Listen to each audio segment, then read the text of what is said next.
Hi, everybody. Good evening. How y'all doing? Oh, tonight is gonna be a fun night. I've been looking forward to doing this one. I know. I'm gonna turn the fans on in a minute. It is toasty. It is warm. Ooh, it is. Yeah, it doesn't matter who offered the deal. It just matters that it was offered. Isn't that I what we know. said? That was funny. How y'all doing tonight? Man, it's gonna be fun. We're gonna make a kind of fun display piece. I've picked out some of the materials. We're gonna do some of that Starburst glass with a layer of neolite in there, and then some lapis on the bottom, and we'll do some kind of fun shape with that. So I'm Oh, looking that'll be forward to do that. exciting. I don't know Yeah. that they're gonna want to see what I'm lining up either, Zeke. Oh my goodness, some really great stuff. There's some really fun stuff in here. You know, what's funny is right before I came into work today, Zeke, it was like a great conversation. It was a great conversation, actually. I didn't tell you this part. I was listening to an album. It's called The Art of Letting Go. And I'm like, that is so fitting for Zeke right now. Oh my goodness, there's so much good rock that's like, oh, I guess we can let go of that. Yeah, you'll be okay. Um, right? It is nice to see other people cut pretty rock. It is one of the greatest joys, when you see somebody else be successful or have fun or really enjoy the art lapidary. So, I love it. Especially love Neil's post the other day where he was cutting those agates that he's been holding off on. Like that's one that I'm like, oh, I love to see that. I Because know, right? everybody's got some project that they got set aside that they're like someday they think about it. Like I don't know if I'm ready yet, and well, how do you ever know till you do it?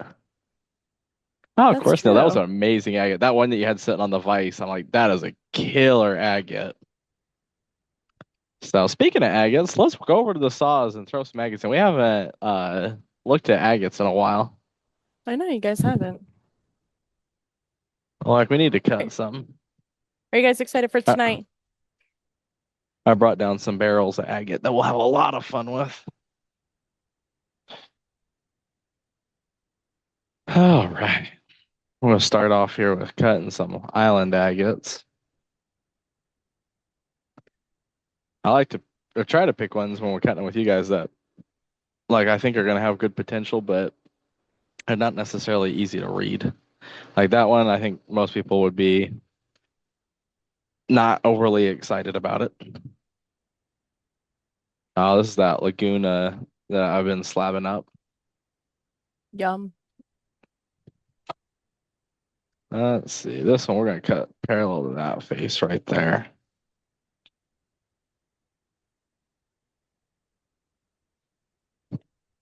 But I was like, I can't believe we haven't really done a good agate cutting session in a while. It's always therapeutic to do one of those, you know what I mean? Especially because we have like the rose saws. It really is. I know they've been getting used more for intarsia slabs lately than agates. And Let's see. Tarja's That been looks. the word on the street, Zeke. I know. Well, even tonight we're gonna do. Technically, what we're doing is some form of intarsia. Man, this 5 gallon bucket that we did, Zeke, so good. There's one of those Sumatra agates that's cutting up with all the tubes in it. Yum. That's a fun one. I know it's like, oh, painful taking this out of the vise when there's still so much to cut off of it. Sorry, we got a slab Although I grabber. was like, actually, it'd make a really good sphere rock. It's like it's okay, we can make up for it. Just cut it a different way.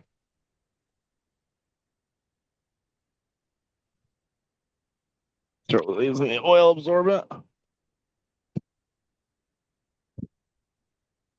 This is one I was curious about too, because it's just a very patinaed, like the face broke, but then it's patinaed over. So you know, yeah, I'm like, I think that one might be pretty good.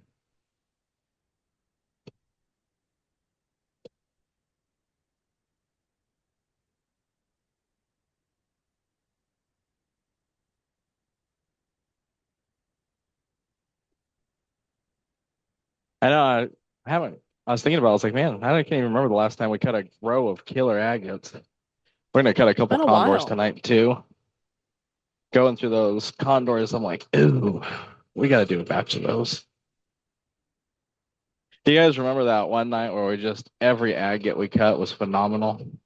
Yeah. Still living on that high. The air quality today was not good. They said if you were working outside all day today, it was the equivalent of smoking 10 cigarettes. But luckily, we get fresh air in here. Um, like it recycles every how often, Seek?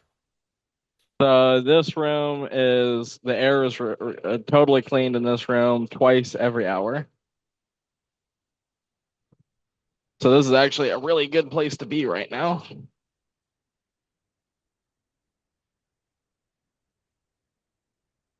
Hey, Louie. We're glad you had a great time this afternoon. It's very fun here. We do have a lot of fun. How can you not when you're in the dream shop? This is I true. still think it's funny when Sherman's like, it's not a playground. But it is. They're not toys. Like, are you sure? That doesn't sound right. Ah, how's the move going? This one I can't bring myself to take out of the saw. I don't know if I'll be able to show it right now because I don't have a light over here. But this is I'll have to show you guys on the table. This is an iris agate, so I've been cutting these little thin slabs off. We'll set that one up for another cut.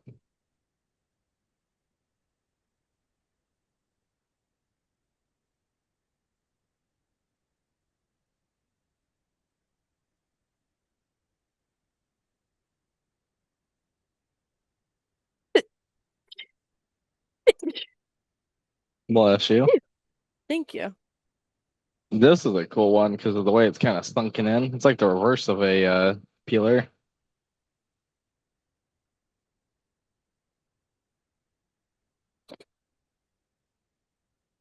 All right, it's pretty funky just looking the way it is.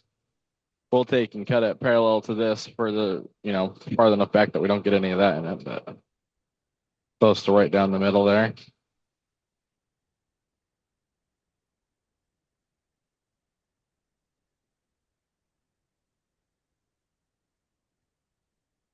And then Zeke, I was thinking of putting my saw on a dolly so I could move it around. Is that possible? One of the Model 12s. Yes.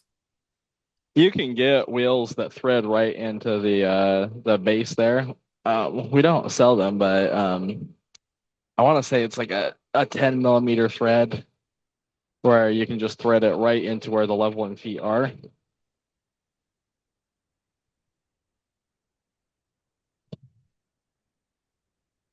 What exactly defines an iris? The clear part has iris effect? Yeah, so it's diffracting the light through the agate bands. And so when you look at it you want a single light source, and generally natural light works better like out in the sun. And when the light goes through, it diffracts it like a prism, and then you can see the rainbow effect in the iris bands. And it's almost always clear little agates like that do that.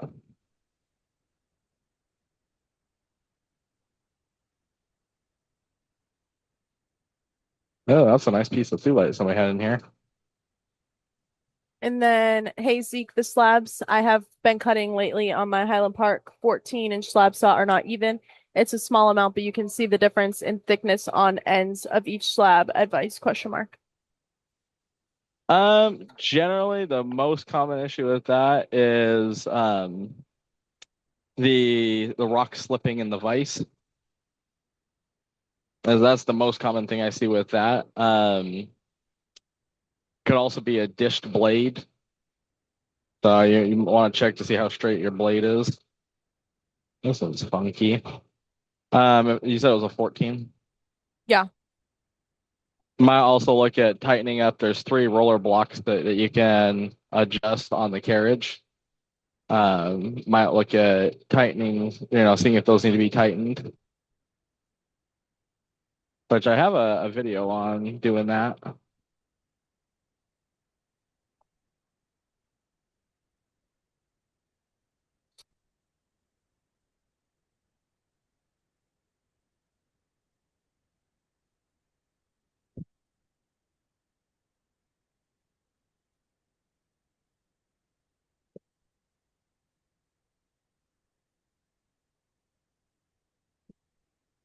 All right, and then I grabbed one for the slab or for the small rock grip over there too.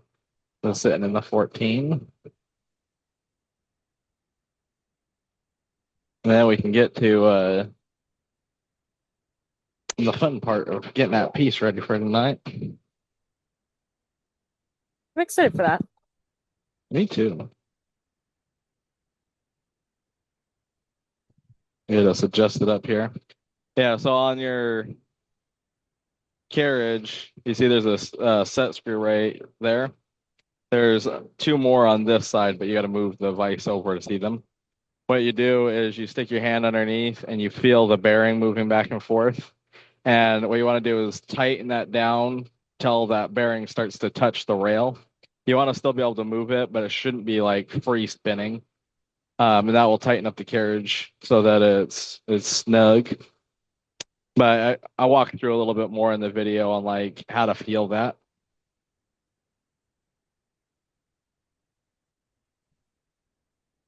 Oh, I just thought of this Almeja. I forgot we cut this one. Ain't that a sweet Almeja? It's so vivid.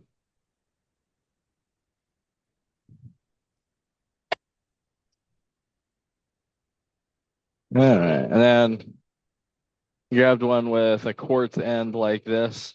You can see the quartz all over the face there. We'll cut on this end to see if we can get rid of all that quartz and still get a nice little specimen.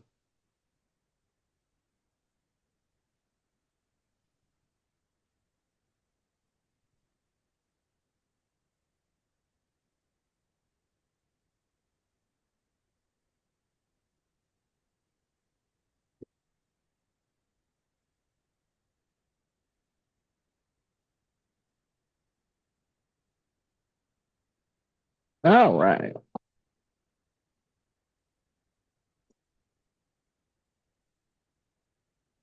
I don't think this one's quite done yet. Well, maybe it is. It's just cutting lapis, so it's hard to tell.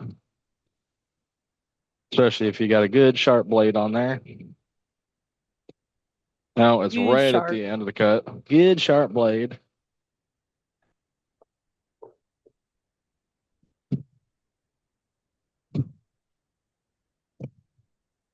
Good sharp.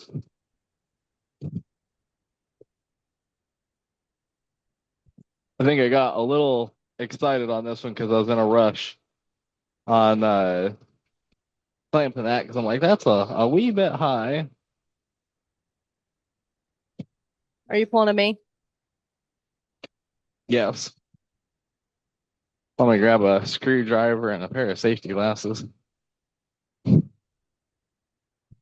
I love when anyone opens the saw and it's like the rock's a little bit too high. They're like, "Oh, Paul Jordan clamped this one." I was like, "Yes, thank you guys. Love that I'm known for that. Appreciate it." It's not. It's usually because it's not a little high. It's usually because like half the rock is above the blade. Well, you know what? Gosh forbid a girl's cautious. I know Jordan's more likely to hit the hood than the flange. You know, I haven't hit the hood yet. I'm sure there'll come a day. try to close the saw and it's resting on the rock. I've definitely done that Yep, before, but it's usually because I was trying to put something way too big in.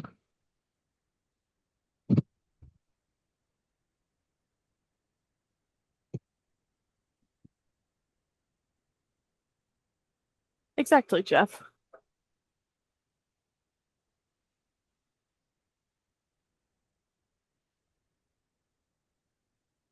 Like popcorn in there.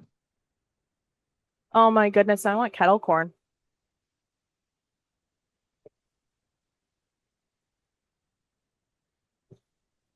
That's fun.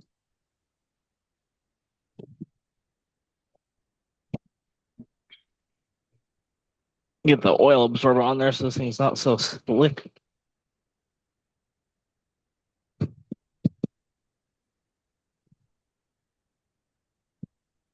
Have you ever seen any of that green glass faceted? I haven't, but I think that'd be really cool. It'd definitely be a fun material to practice faceting with. All right. Let's see. Let's get this washed, and I'll show you guys the other piece that I'm gonna wash to put in there. We're gonna do a piece of the neolite in there.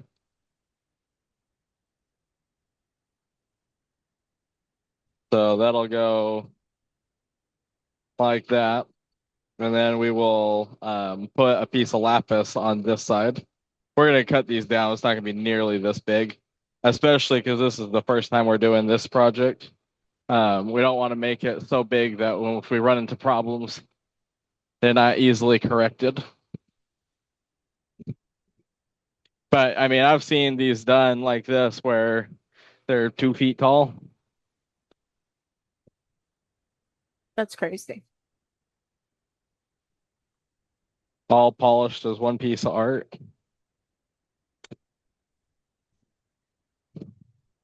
You guys should definitely check out some of Weston Lambert's stuff if you like this kind of thing.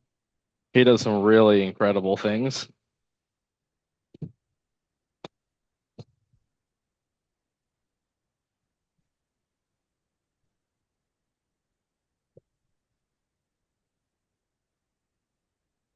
We're just getting these washed up.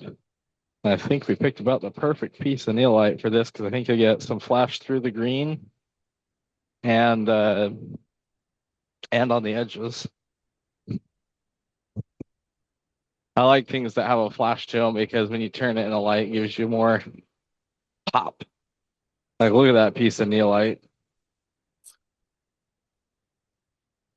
I think we'll cut our piece out of this bottom corner here. We'll cut this piece to get down to match that size. But I think you'll be able to see that gold flash coming through the green. Let's see, let's take these over to the production trim saw and break these down to a nice size for this project.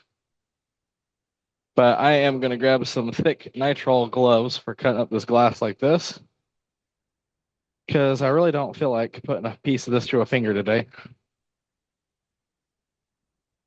Let's see, get you guys a little bit better view there. Yeah, I was breaking up some of that glass earlier and had a nice piece hit me in the face. And I was like, oh, we need to have a full face shield policy for that. Yeah.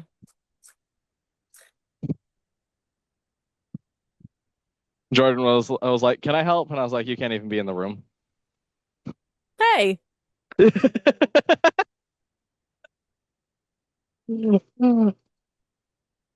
upgraded I to being just across the room. across the room.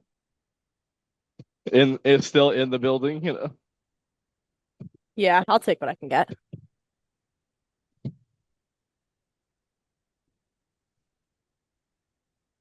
All right. I do like these are U-line gloves, the 7 mil thickness. I definitely like the Harbor Freight ones more. Harbor Freight is my favorite place to order, or well, go buy the nitrile gloves. You just love it there. I don't love everything Harbor Freight, but that's one of the things that's definitely like that is a reason to go there alone just for that. All right, and in true fashion, I am not going to decide the shape and size of this quite yet. I'm going to cut it up and refine it as we go. But you do want to make sure you have some overlap, some extra material because we'll get smaller.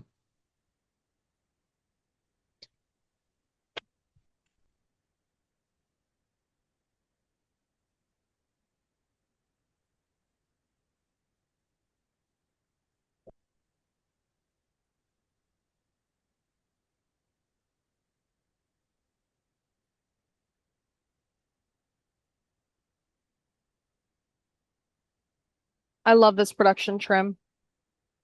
I did too. Don't we have one of these refurbished ones? No, we sold it. I think we have another one. Lizelle. Um,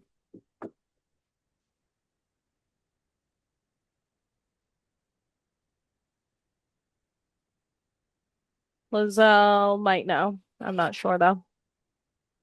I'm pretty certain we do. What was that deal we offered up the other night? For was it like 15% off? Yeah.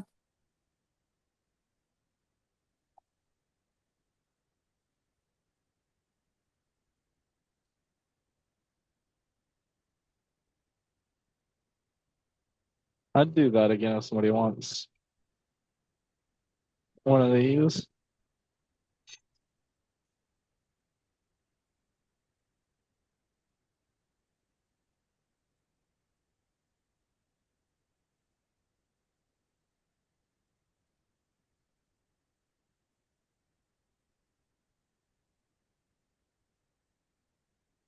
That'll make a nice cab right there.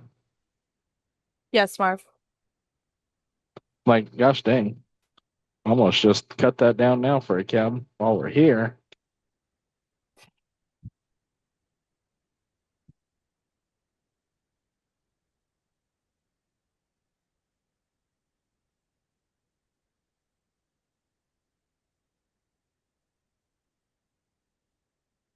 That's fun.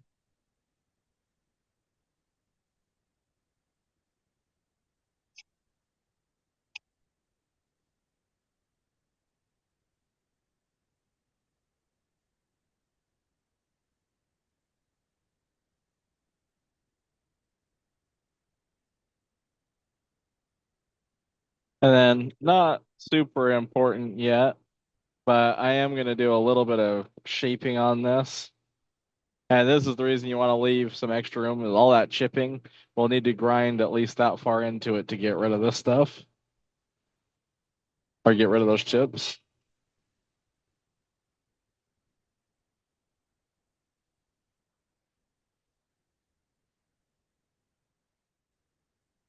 But this really is a great saw for doing this kind of project.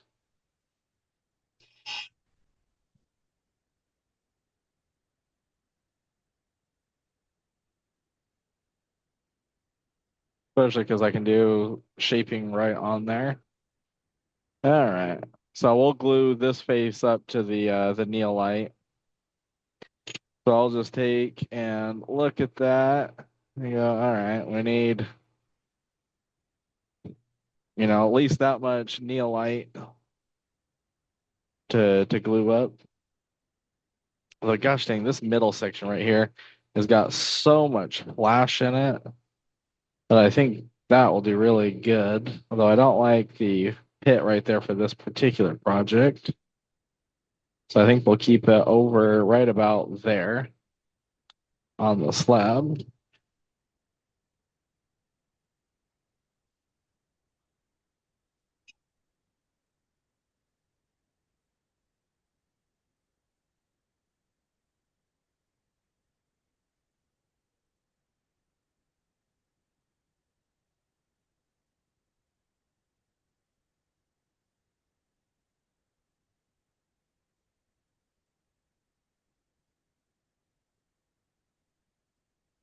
Now in Ooh, this that's piece, we should pretty. have some flash on the ends and then the flash on the middle there.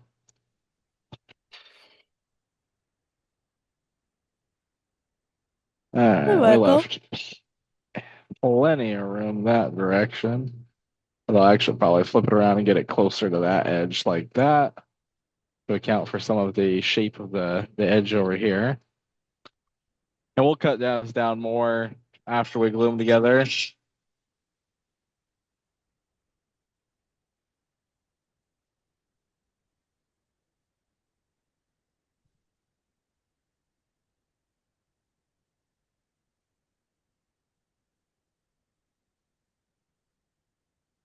Like after I glue that up, I can take this back over to the production trim saw here and take a lot of that material down. So then we'll add a couple inches of lapis sticking off the end here. Yeah, this really is a cool saw. Especially if you're planning on going a little bit more commercial selling stuff. This is one of the top machines Actually, this is probably the number one machine of the machines that I wish I would have bought when I was a customer. That now that I've got to play with all the machines, been here a while, that I would add to my list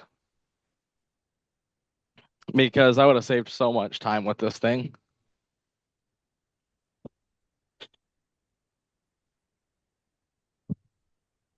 All right, let's grab that lapis.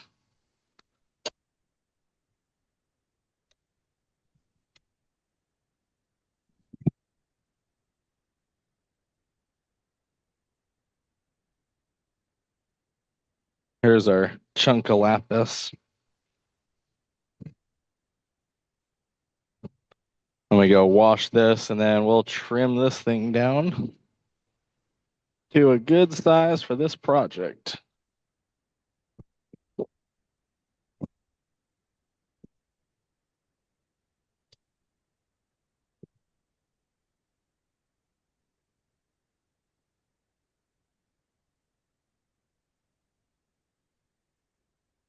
I'm curious, has anybody on tonight ever made one of these kind of display sculpture pieces?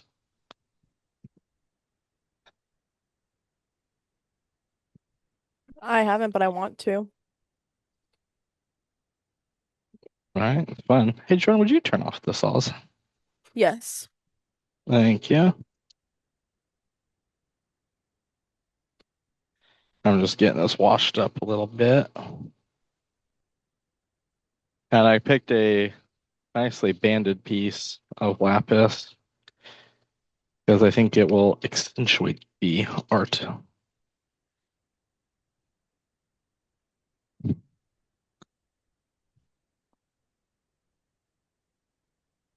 Hey, Tay. Yoink. Ugh. Because I used hot water. All right. I'm liking this taper too. Is going to help us a little bit. I'm thinking. And then I missed the question. I'm going. Eh, eh. Still trying to picture what you're creating. Ooh, well, that'll be fun then. Beads. No, I'm not making beads tonight. Sorry. Tay was asking me a question. I realized that was confusing. Oh yeah. Zeke, you're not making beats.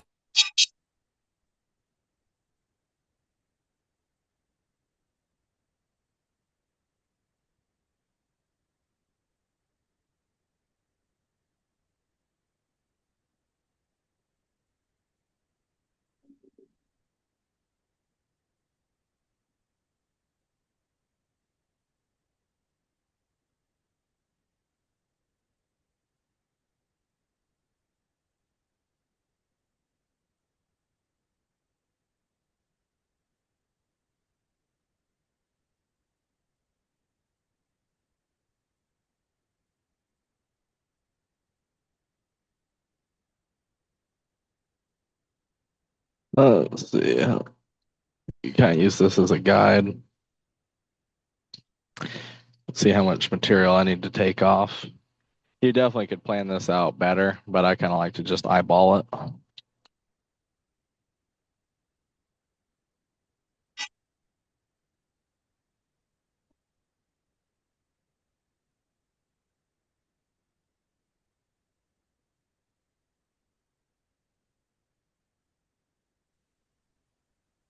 From Michael Crawford, what is this masterpiece you are making, Zeke? This is gonna be a like display piece. This is very more like an art piece that someone would display.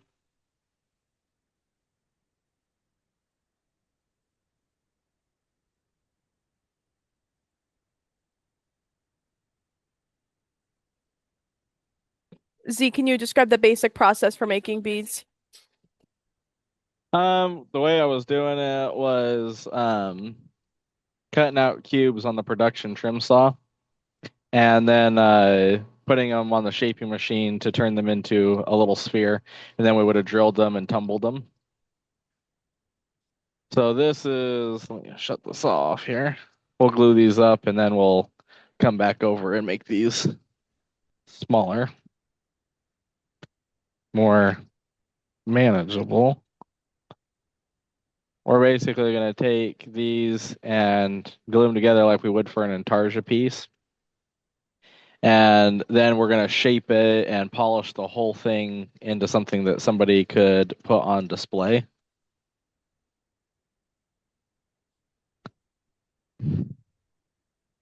And as kind of interesting as this is, there's actually a decent market for stuff like this because people like these kind of artsy pieces. And you can do as many or as few layers of stone as you want.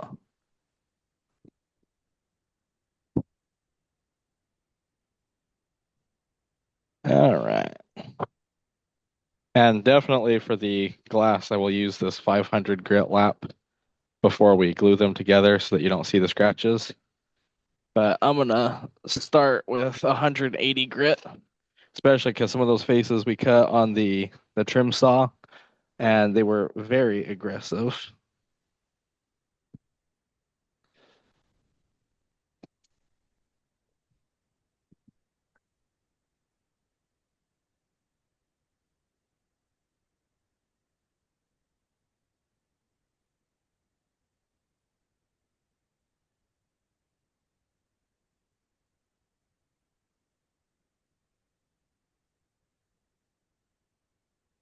So we'll just take the flat face there. I'm going to put it down nice and flat. And that is a little too much water.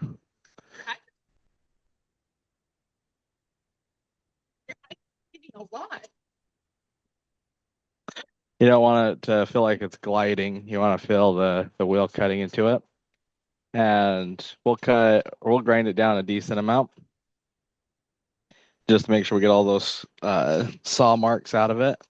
Once it's done, we'll take it and do a pencil check on it, just same we would for Intarsia. This is a 24-inch. We currently offer an 18-inch, which is our smallest, although the Intarsia machines could be used for this exact same thing, which are 6 and 8-inch. John is working on other flat laps, but they're probably a decent ways out.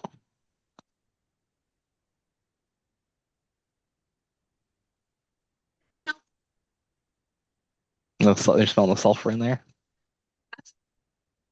Hey, doesn't like to smell the lapis. Hey, Jordan, would you grab me a pencil? Yes, I can. Give me 1 second. Thank you.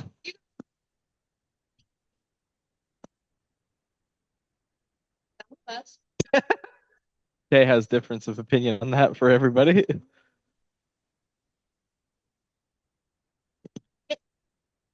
What RPMs are you running? I don't know what the RPMs are on this machine. It's set to 24 hertz, which is about the middle speed on this. All right. So we got that nice and flat. We'll take and do the pencil check on this. No, Tay wants it. Tay's like, just learn to speak Tay. You know.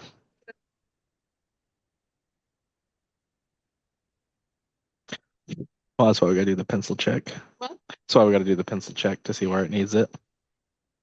But while Jordan's grabbing that, I'll take and grab our next piece here. It's on the rack behind you. Thank you. Take from Owen. Could this feasibly be done with wood? Huh? Yes, it could. I can't. Ahmed's trying to talk and you're talking to me, Tay. I can't hear you. What was that, Ahmed?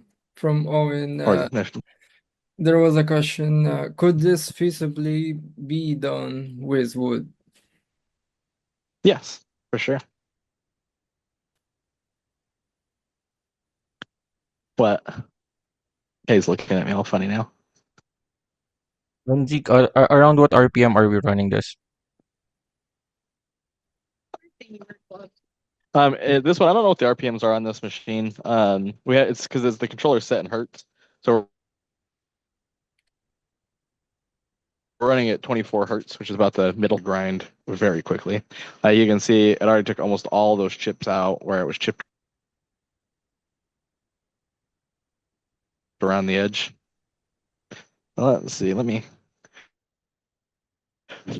I have that, please? Thank you. I'll take it and dry it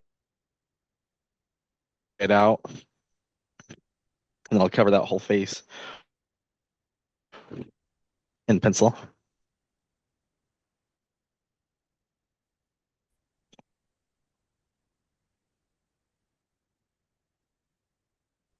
Is that for a 24-inch disc?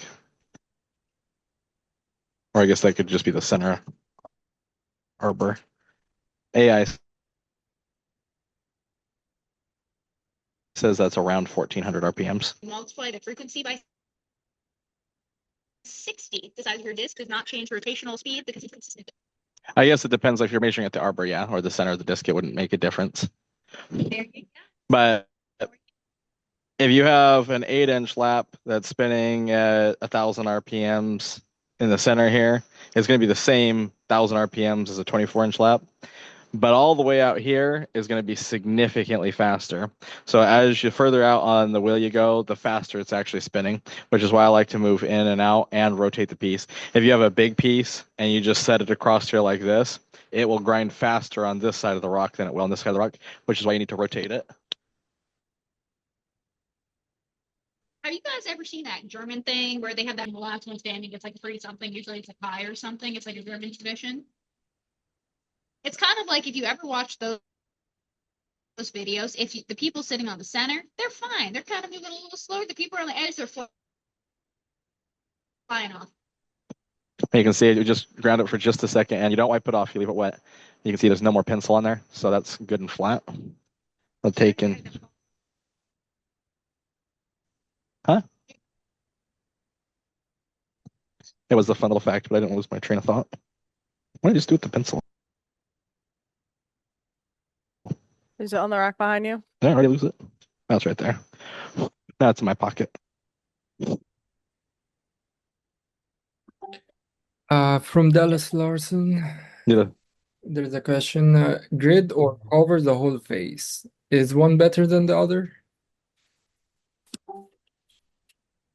I just do a grid. I usually do a grid this way, just kind of screw on, then a grid this way, and then a 45. You don't need that much excessive. You just need to make sure that you got a grid across the whole thing because you're just checking flatness. Talked over the do's and don'ts of a flat glass as you do this. No.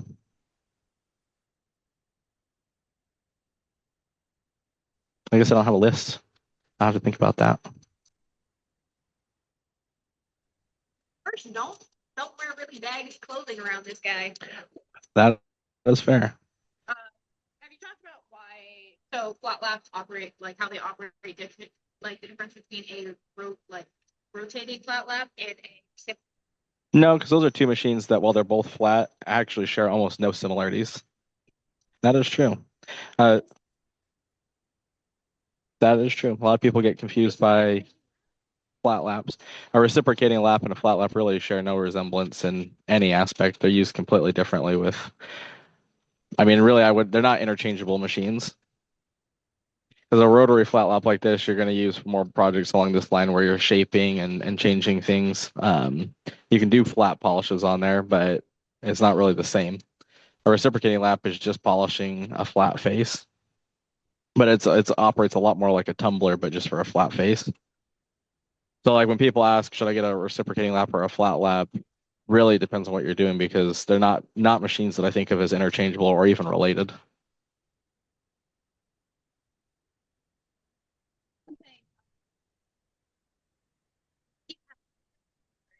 Is when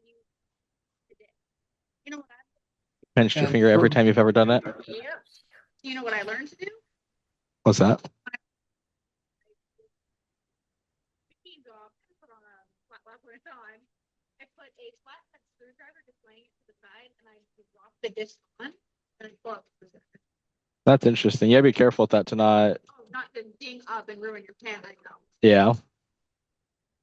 You know, it's funny. I see that's one thing I see people struggle with a lot. I'll show you guys changing the disc on there.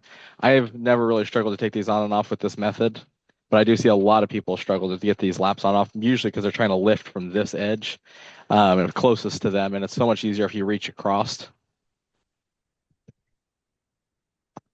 While you're using more of your body and not screwing up your fingers.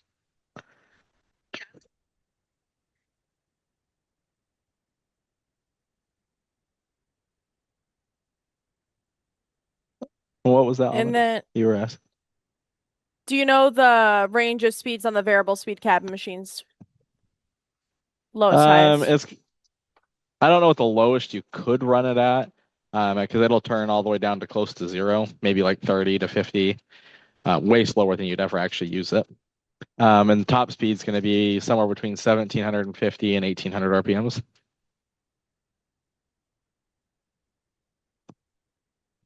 Ooh, yeah, that was definitely a good flat polish in there because when I pulled it off, I could feel the suction.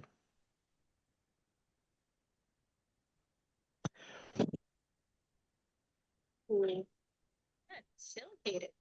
Yeah, this is a really nice piece. I mean, it doesn't bother me because I can hear it through the headphones, but Tay was not enjoying the sound of me taking the pencil across the face there. You also want to be very careful to set the rock down flat when you want to keep it flat. If you tilt it at all, even though this is a flat disc, you will curve your face. So if you notice when I'm taking it down, I'm setting it very flat on there, and then I'm pushing firmly to make sure I'm holding it.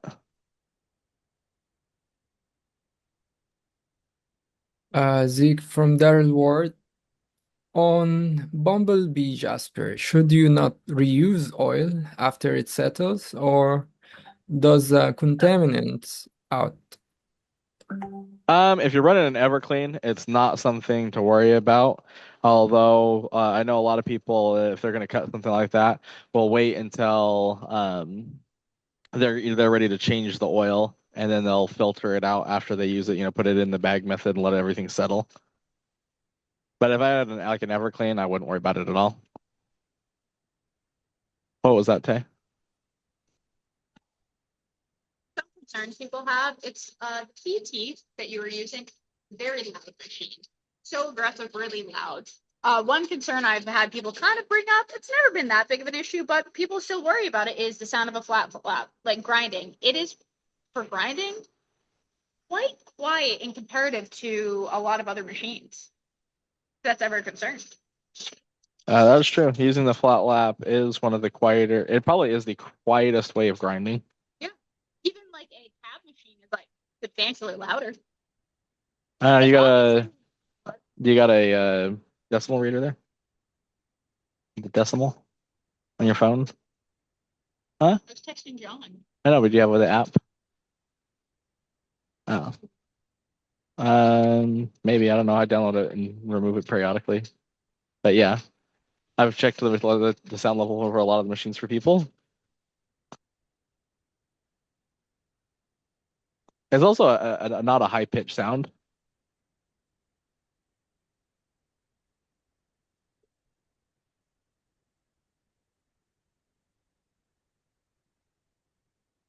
All right, I gotta go. Work calls. Tay is not wearing a mic. She's just yelling at me. My favorite pastime. What's the bag method? Well, same with like putting it in a bucket like that, but you put a brick or something in the bottom of the bucket, and then pour the sludge, dirty oil into the paper bag. Then you can pull the paper bag out. And it's kind of messy, so I don't really do it that way.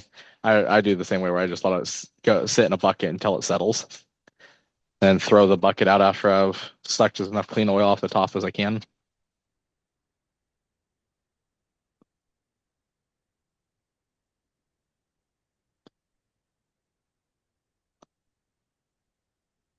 The ever hassle. You guys are funny.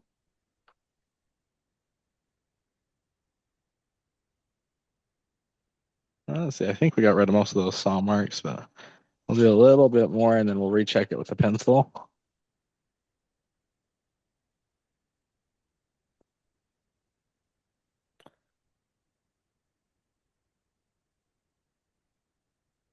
I'm excited about this. I've never made one this big before, What was like the biggest one you made? like just cab size. Oh, okay.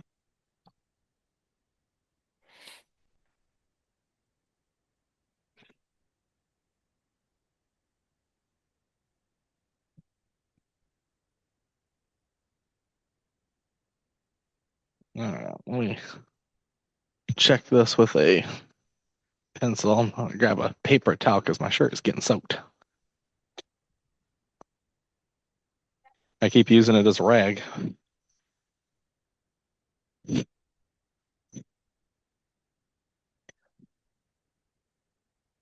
can also see what I was saying about the scratches. You can still see a decent amount of scratches on there.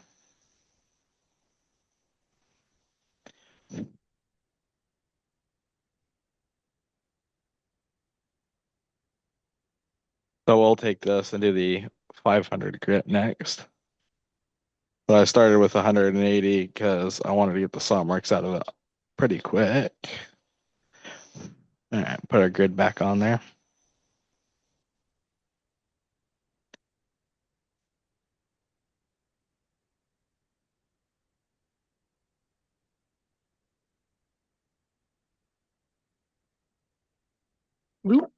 And I just Drop screwed that something. face up. Yeah, you let it slide across the edge of the wheel like that. It puts great big gouges in it.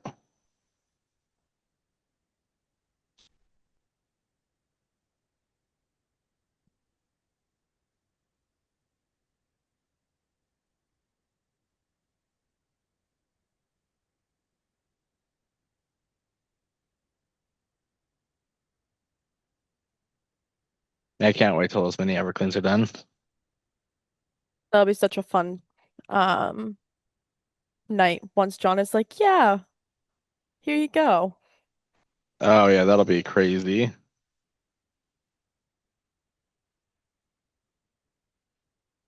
This is neolite. The closest relatives to this is going to be petersite. This actually comes from near where the petersite comes from in Namibia.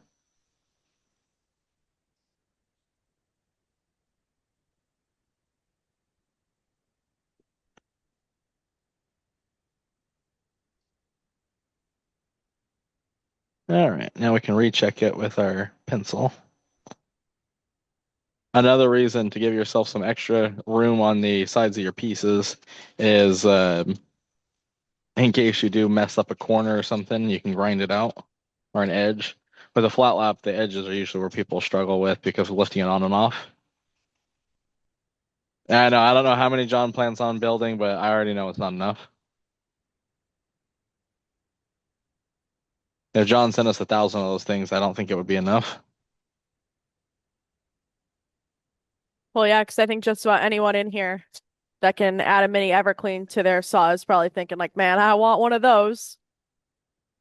Heck, I Like probably would have ordered 4 or 5 of them. I know I see a few people nodding their heads like, heck yes, I'm adding that. All right. Let's take over and glue up our pieces now.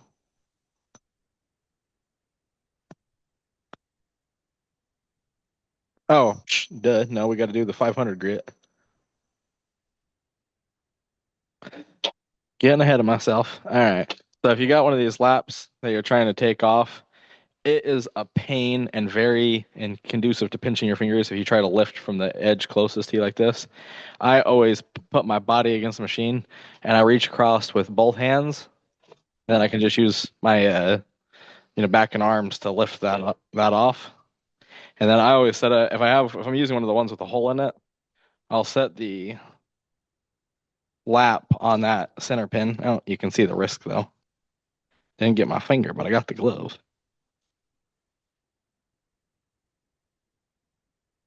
And then if you don't polish it, will the scratches show through the green glass? I was wondering that too. Yeah, if you left it with just 180 grit, you would see those scratches.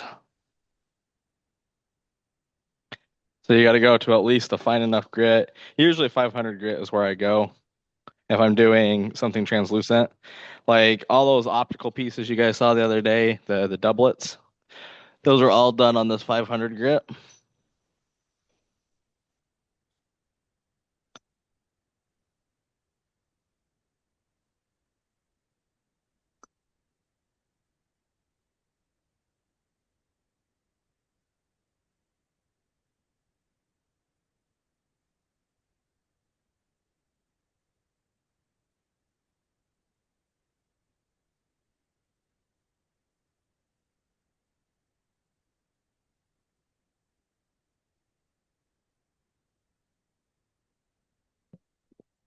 Yep, he's working with water. Yeah, there's a little bubbler where the water comes out of the center here, and I really like that because then you can set it so it's just using hardly any water, especially on the finer grits. You'll hydroplane where it's not really doing any grinding if you have too much water on there. And then we have a 14-inch saw. If we are cutting in 90-degree weather, do we need to make sure the oil doesn't get over a certain temperature? It's not something I'd really worry about.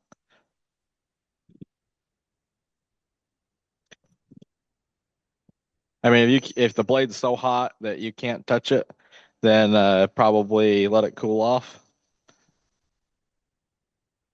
And then how much do the discs weigh? Mm, that was a great question. Probably 10 pounds for these I was just 24-inch gonna ones. I was just gonna say 10. 10 and 12.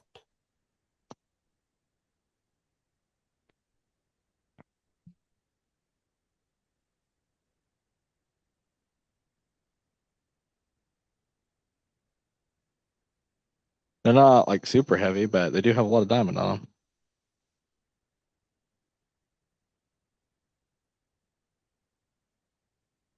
All right, let's check this one.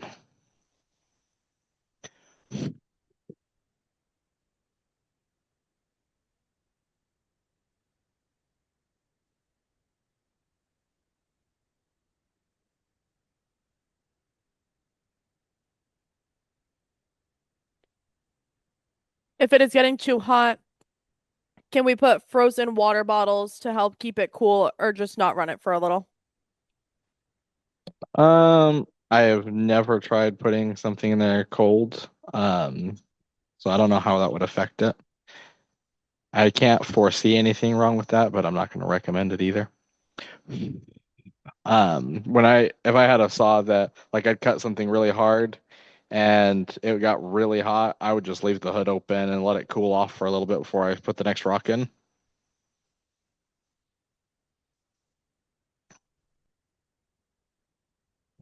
Zeke, 180 grit to 500 grit seems like a big jump. Why'd you do that? It's a little bit of a higher jump, but it's not horrendously high of a jump. Because usually when you're doing grits, you just double the grit size. So if I had gone 200 to 400, that would be a very normal progression. So it is a little bit higher of a jump. And I could have added a grit in there, but these 24-inch laps also grind fast enough, especially when you get to the outer edge, that I don't see it as a problem. Oh, Don't you yeah, there need is water more? on here. Or are you doing it through the middle? Yeah, is it just a light bubbling up through the middle? And then the rotation of the disc slings the water across it.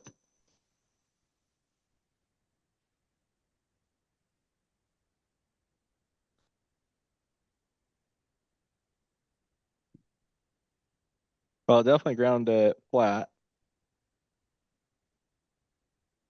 but there is some decent scratches in there still.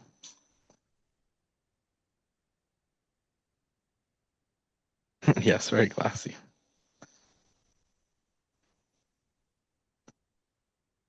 It is kind of fun to work on these big flat laps.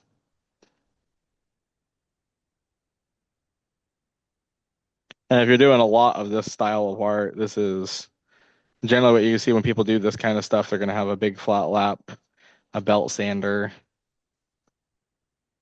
stuff like that.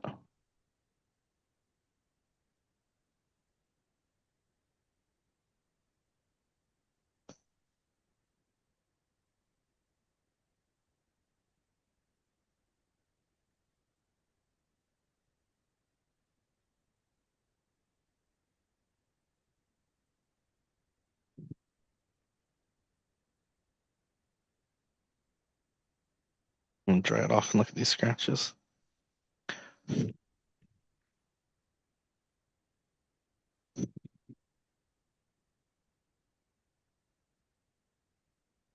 That's pretty good.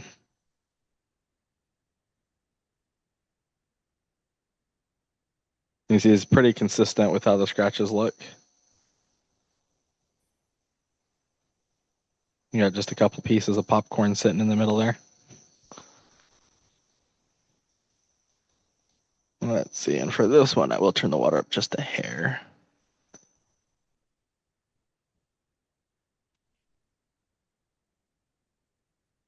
On stones that are not, this is the neolite that I'm doing next.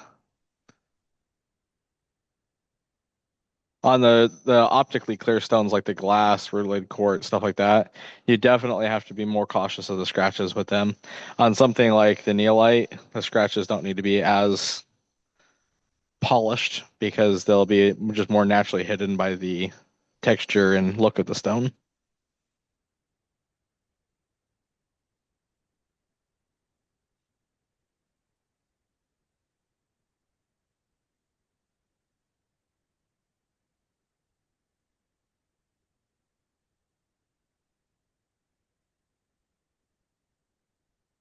So you got a little too much water on there.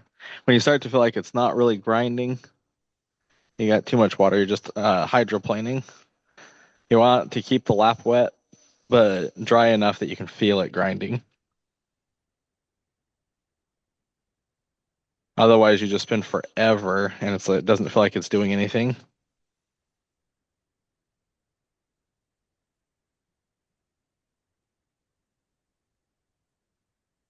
And you could make mini little sculpture thingies if you had the intarsia machine, right? Oh yeah, you could do the smaller version of this. I mean, you almost could get away with doing this. Like if you had the 8-inch charge machine, you probably could make exactly what I'm making.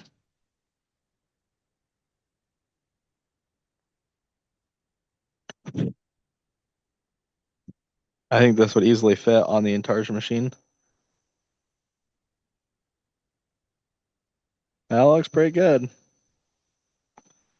We'll flip it over and do the other side.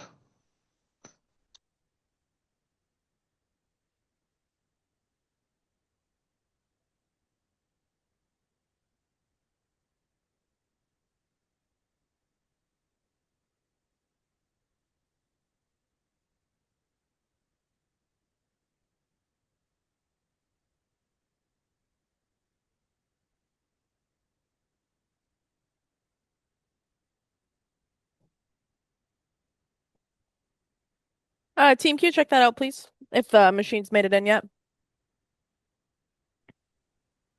Yes, Jordan. The Thank team you. machine.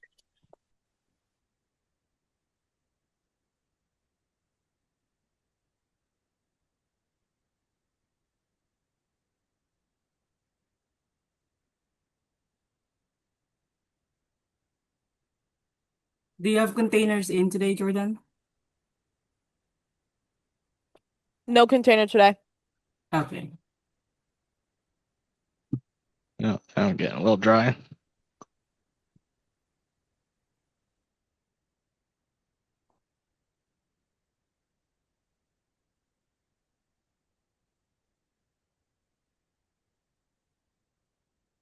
All right, and then after this step, we'll take it over and we'll glue our piece together, let it dry, and then we can shape and polish it. And while we let this dry, we pulled out some fun cabbing select for you guys to look at.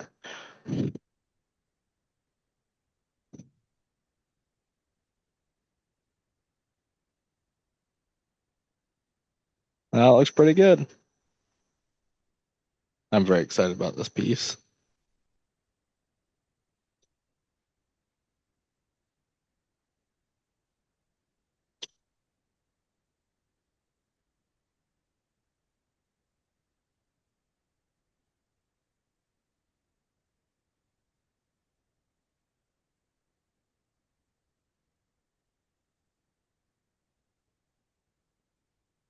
I do love when we do a night like this, and then I see you guys post up all the fun stuff that you make. I can't wait to see what you guys make after tonight.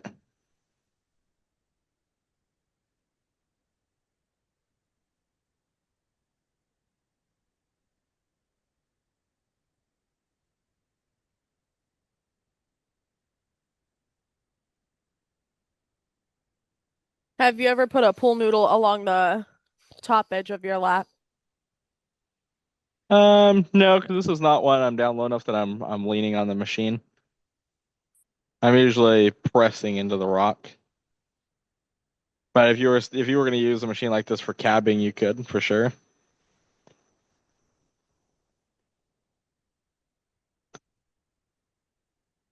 Or if you were going to sit and use this, I'm always standing at this machine, so this is not one I've never really used this one long enough to want to sit here and do it. It's the perfect height for me to stand and do this.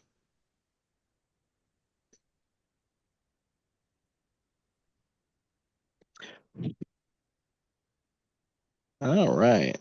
Look how good that looks. We'll take that and put it Yeah, on there and looks we'll really shape up this block. I'm debating about leaving this one flat on the bottom so that this piece actually stands. But eventually I'd like to do this where we build a custom stand to go with it. Need John to set us up with a welder and all kinds of other fun stuff, a forge so that we can bend and forge the iron to make cool stands. Hey John, if you could just get on a forge for us, that would be great. Yeah, dude. Just add another machine to my long list. I'm still trying to work out these mini Evercleans. All right, give you guys a kind of preview of the stack here.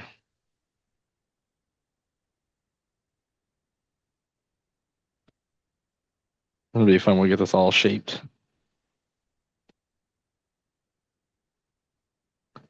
Thank you guys. Can already He picture the look on probably John's face. he probably does. He's probably watching. You know what? That's John's early birthday gift. Happy birthday, John. You get an employee that pays real good attention, dude. Zeke is making a freeform piece on the flat lap with green Starburst glass, neolite, and lapis lazuli.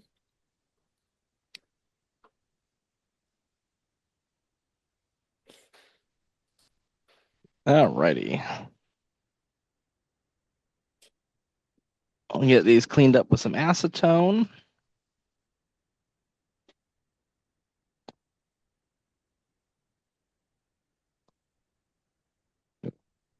Get a bit of the water off.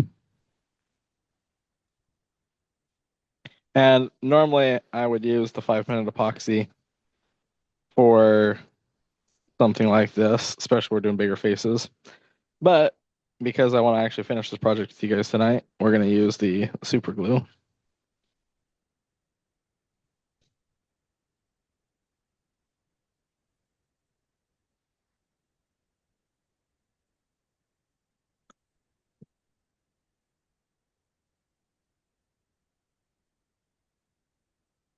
That is a really good piece of neolite.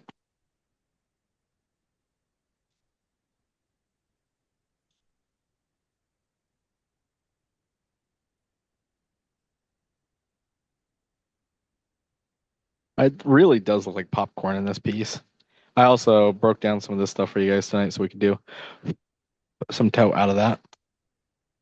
Yum. There's one piece in there that I was looking at, and I was like, I had to break some down because we had some smaller pieces, but there's one piece in there I was looking at that takes up about 2/3 of the barrel by itself. I was like, holy crap. So if someone wanted to do a big sculpture or yard display piece out of this, a Starburst glass, we got a piece for it. And then what glue would you normally use, Zeke, if we weren't on the live? A 5-minute epoxy. I can show you the bottle here in a second.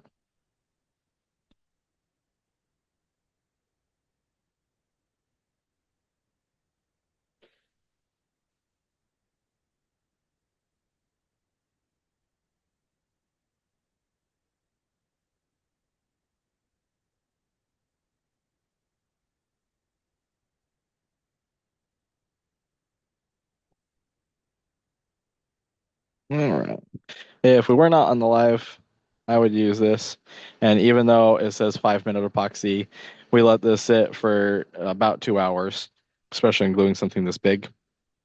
What we'll use instead is this gel super glue, When you're doing intarsia, this is what you'd use for your small pieces, and then this is what you would use for your backer.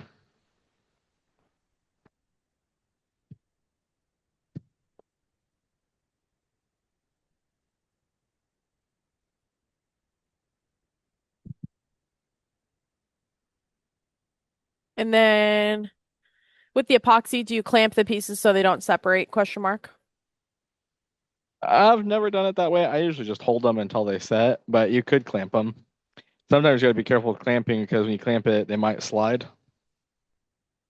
But you definitely could clamp them. It also depends on how flat your pieces are. This one would be one you could clamp if you were using the 5-minute epoxy. But if I was doing it, I would hold two of the faces together till they set. Then I'd glue the next one and hold them together till they set. Because you don't need very long to get them to set.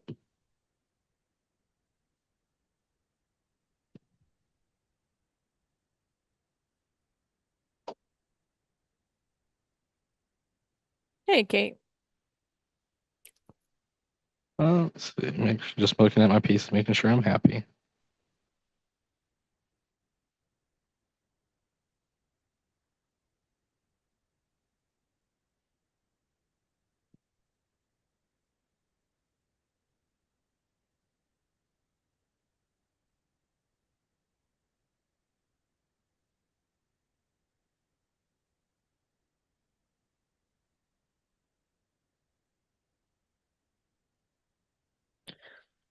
Could you show the template on the bottom by your right when you get a chance? Is it one you sell? Yes, we do sell those.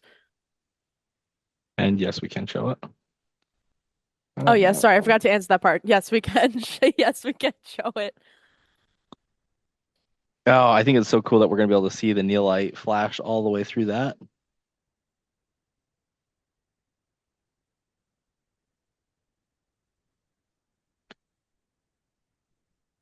All right.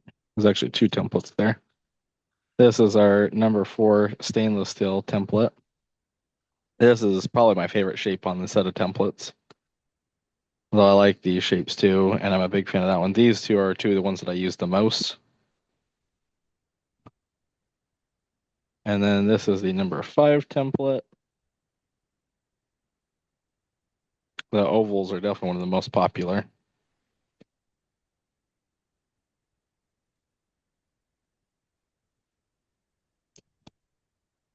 Oh, this is going to be so cool seeing that flash all the way up through that piece. Oh, the earring pairs.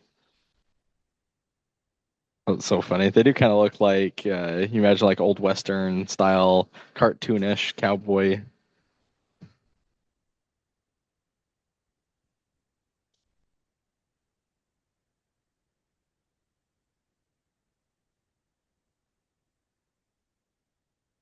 All right. Are Those are the stainless steel. are the stainless and plastic templates the same? I believe they have different No. shapes, right? Yeah, they're different.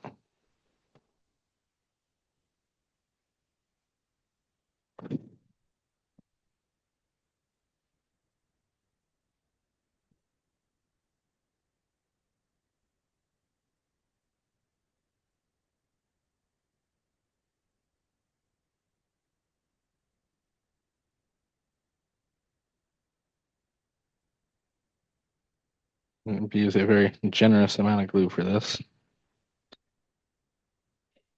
Bill would be going, oh, that's a lot of glue. I loved Bill's face that day when you were like starting to do your own spin-off. Yeah, he was like, oh, okay.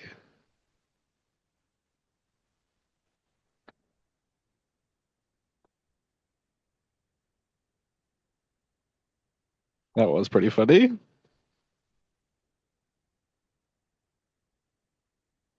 And I think the gold in the neolite is really going to make the gold pyrite in the lapis pop.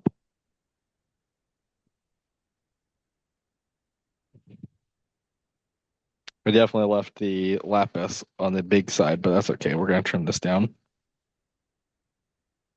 All right, well, we've let this dry a little bit. Do we want to show some of those cabbing select pieces that we pulled out of John's pile? Yeah. You guys want to look at some of that cabbing select? Because we'll give this it's such big faces. We'll give this a few minutes to dry. Yeah, let's do it. All right. Let me take this mic off and then we can go do it.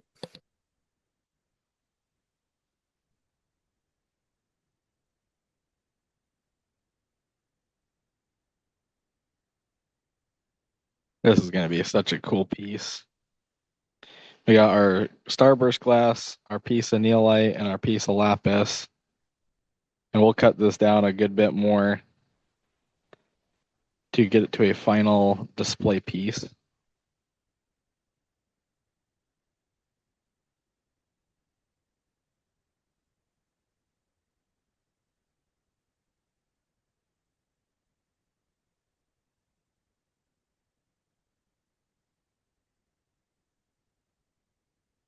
But that was a good amount of glue, so we'll give that a minute to dry up.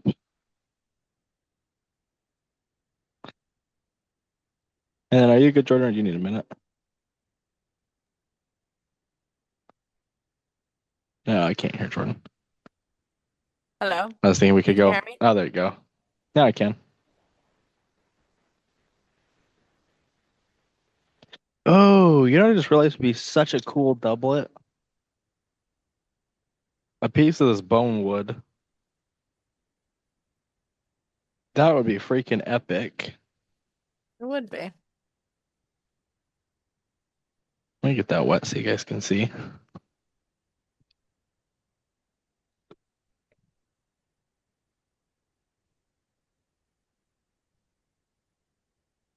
That would make a really cool doublet. And that one's even, it's still a little thick to do a doublet, but we could grind it down. Well, I might have to take a piece off of that at some point and do a doublet. Oh, you know what? Jordan's getting set up over there. Let's look at the saws.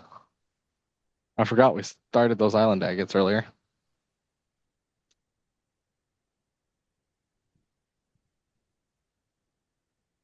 Oh, well, we're not starting off bad.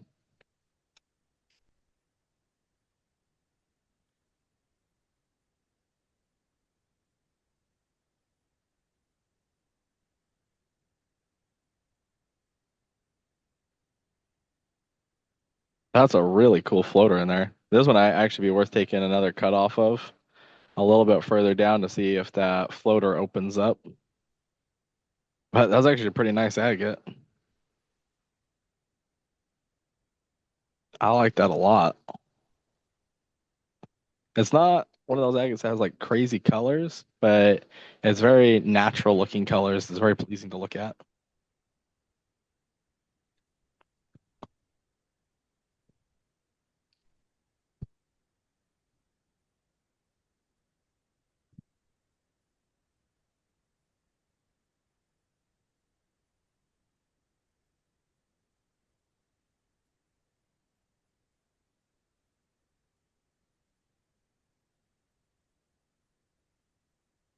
We can help you with that.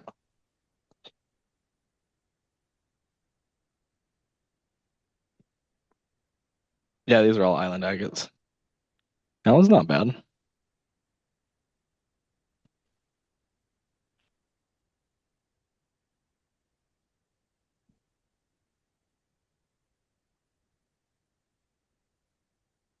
This is probably the most interesting skinned one that we were looking at.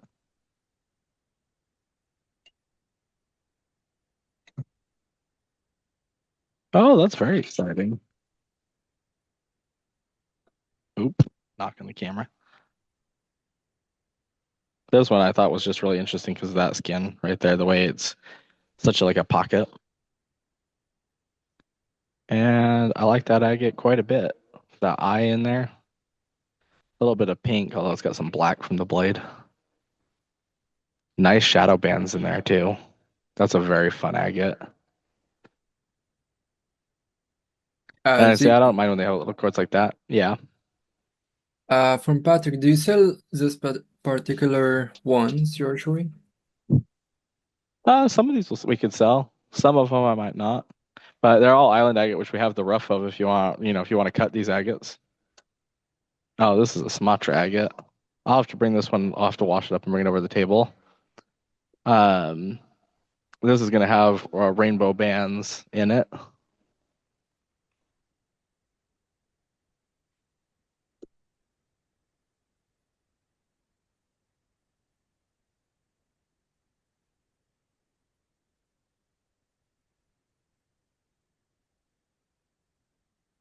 That's why you gotta pay attention to some of those agates, because like that agate doesn't look like much if you're just cutting it as a specimen. But you'd never know it had iris bands in it until you took a thin slab off.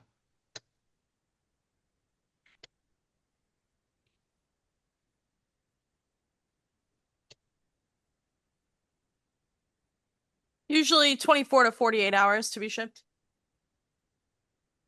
That is an incredible agate.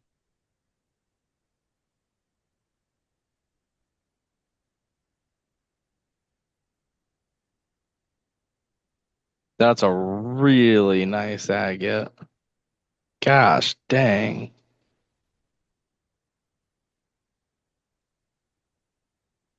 Yeah, look at the shadow in there too. You can see as it moving around, the band's moving around in there. We're gonna do some tote later out of this bin.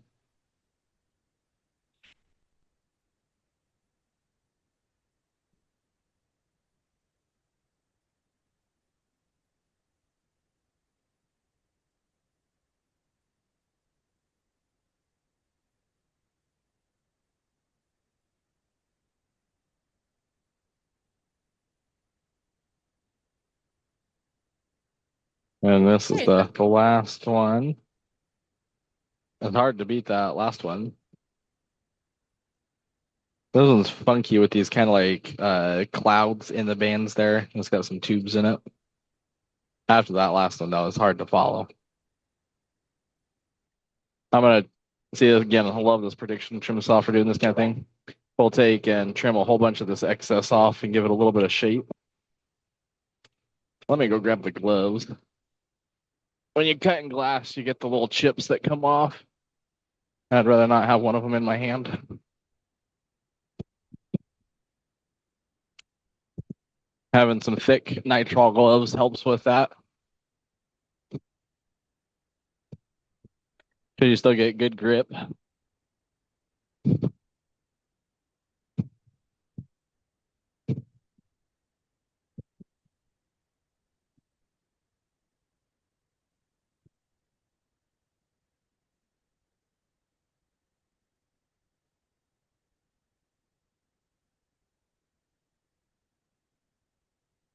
I just realized I was muted the entire time. Oh, you were talking. Yeah. I hate when that happens. Yep.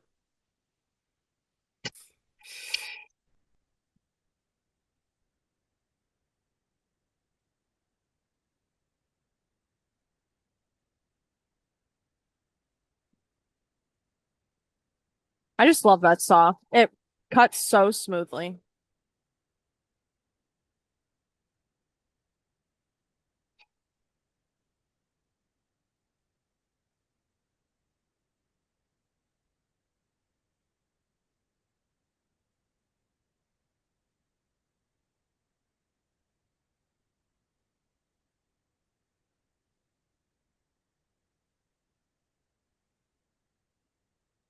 It is his real middle name.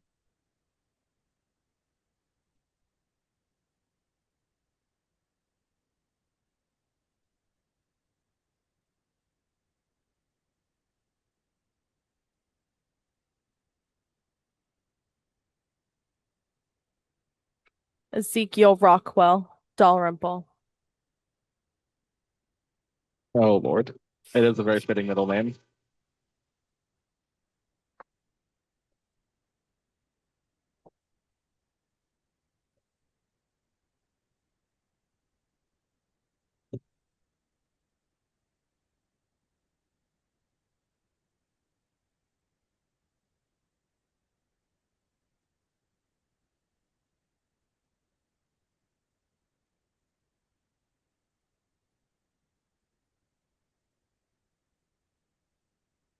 Why is that your middle name again? It's named after Orrin Porter Rockwell.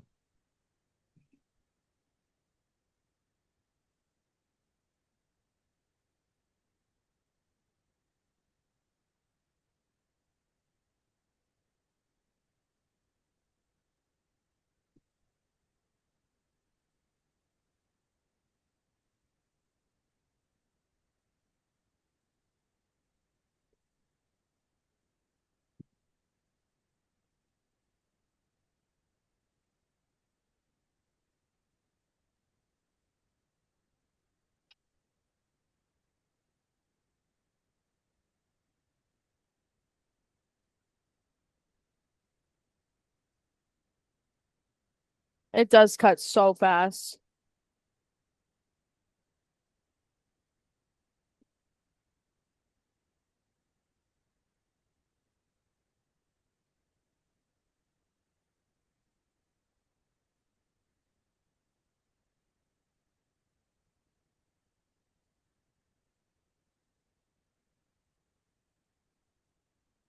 It has that 8-inch blade on it.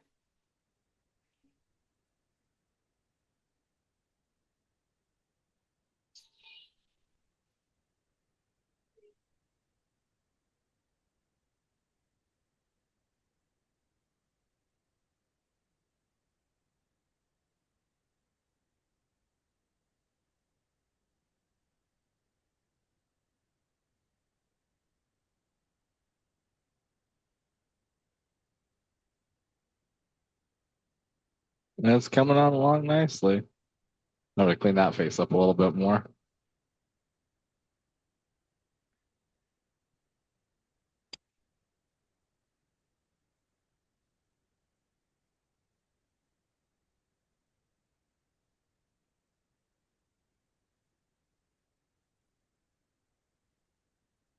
Zeke is going to be making, technically, would you call it a stone intarsia piece or a stone intarsia More like like a display piece? sculpture.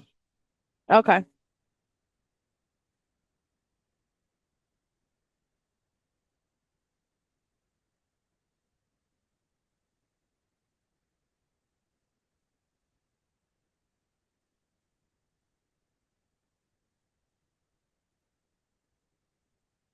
And you know what's great too is after we all made up like the pieces like that, we can cut those up for more intarsia pieces. Ooh. Oh, this could be a way to do knife scales. That's a good thought. Oh yeah, for Intarsia knife sure. scales.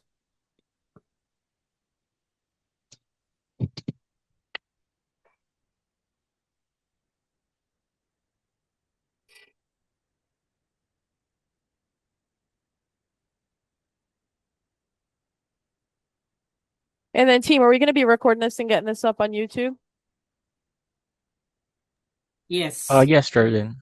Yes, Delightful. Jordan. Thank you. Thank you. That's 3 yeses. And I say 3 thank yous.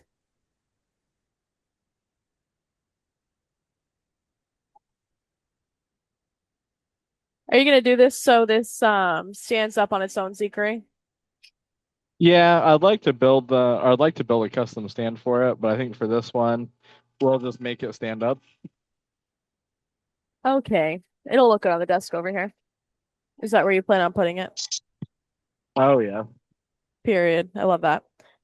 And then Zeke is cutting a piece. Well, he glued these pieces together. It is lapis lazuli is the blue, the middle is neolite, and then the green is a piece of green starburst glass. And then are you going to be polishing this on a wet belt sander?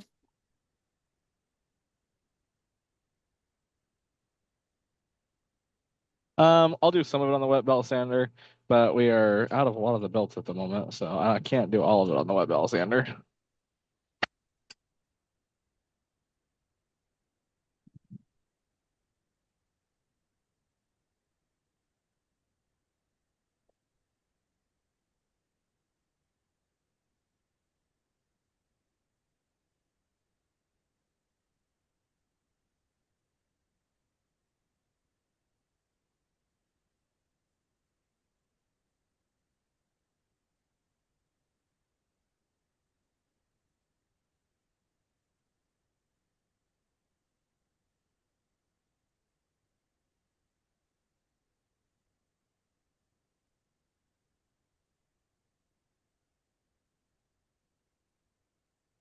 Yes, Michael.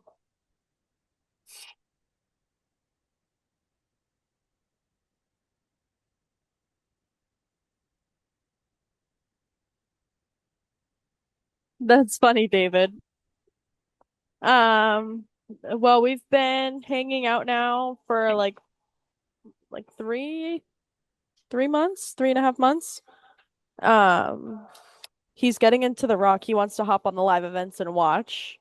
Um, and he's going to meet a lot of my coworkers on Sunday at my brother's graduation party.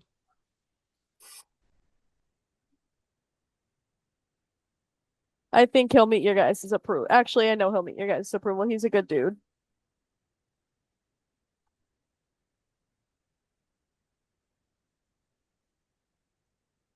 I'm upset that Zeke is not going to meet him on Sunday. I'll need my own private showing. You don't need to you don't need to do that, Zeke. That's okay. Wouldn't want to put you out of your way. Oh no. No problem at all. Yeah. He'll be meeting a lot of the shipping team actually on Sunday. And he'll be meeting my uncles. So my uncles will happily put him through the ringer.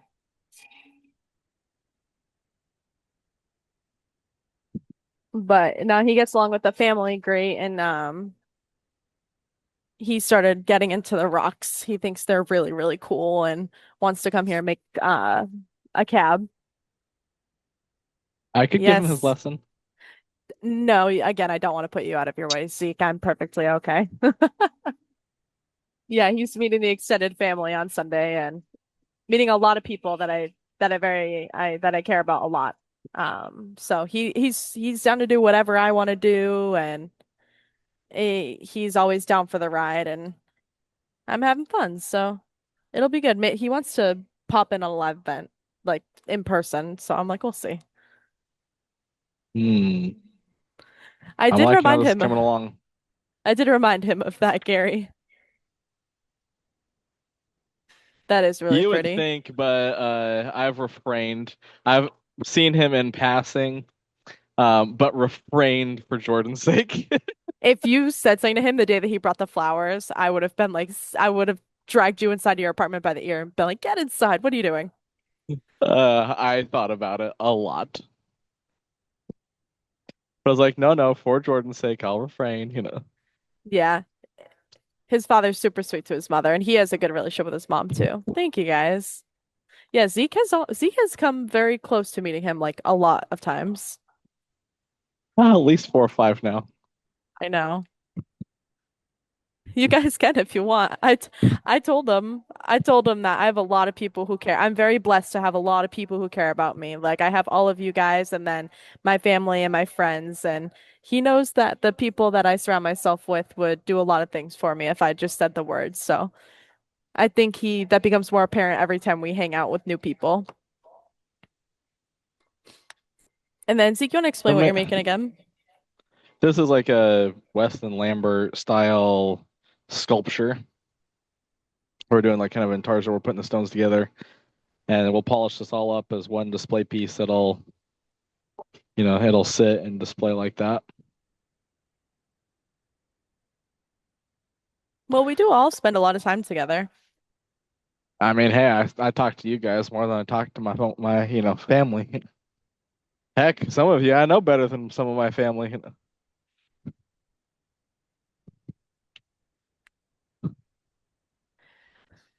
Yes.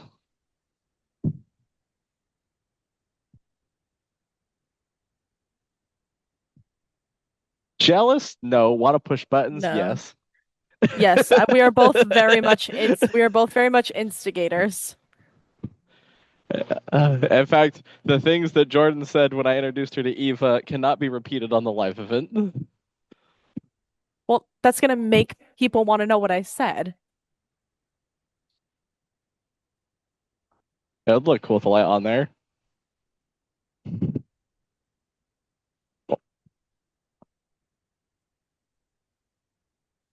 All right.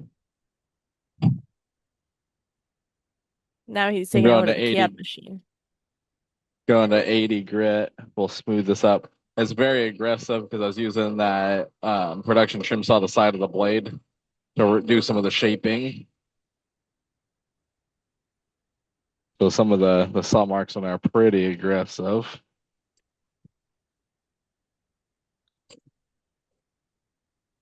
And then Zeke, what grit are you starting on right now? Or what wheel rather? Because it's a different than what it starts with. This is an 80 grit centered wheel. That's so funny, Marvin. What? Marvin said, Jordan, oh darn, I thought we were getting married and the wedding vows would require that you clean my saws on a weekly basis.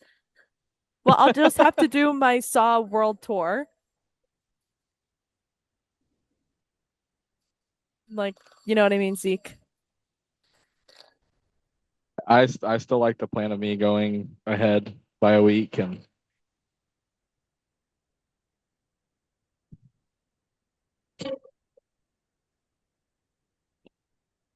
What method or framework are you using to shape this piece? very modern art. There's no method or madness really thought to it. It's just kind of polishing it in whatever way feels like it should look. Just kind of following how I like the stone and the shape as I go. It's very free form-esque.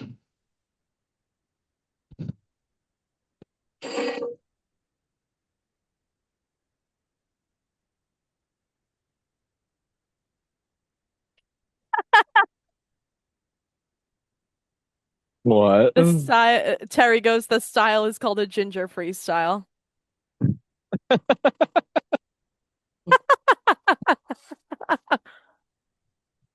I love it.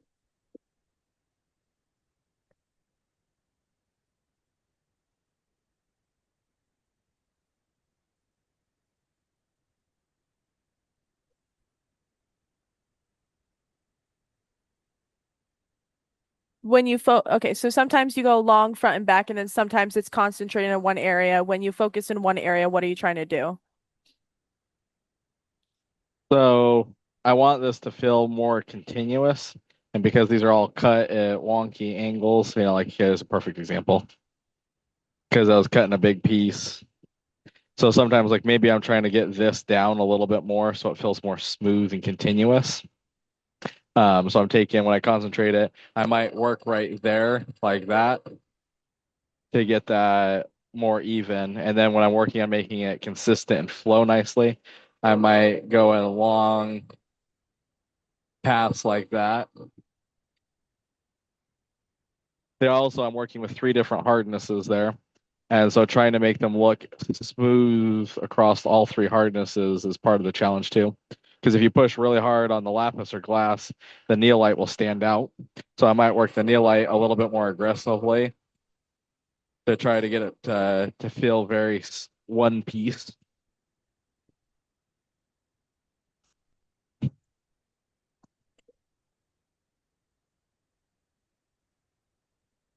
And then part of the way you see me using the wheel, like maybe on the edge like that, is because this piece is so wide, I don't want to gouge the edge of the wheel into it.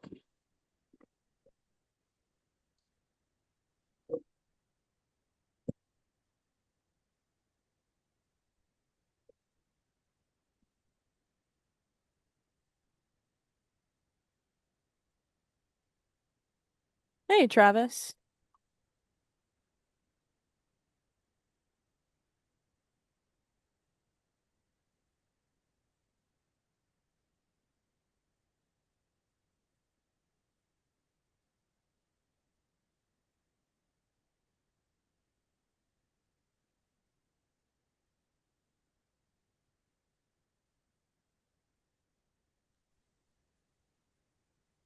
From Leslie, she says, "Where's a 3 pound tumbler barrel tops changed?"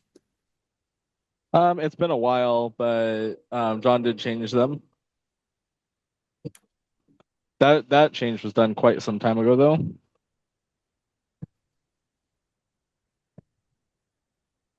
And what do you think this uh, masterpiece of yours, Dick, would sell for?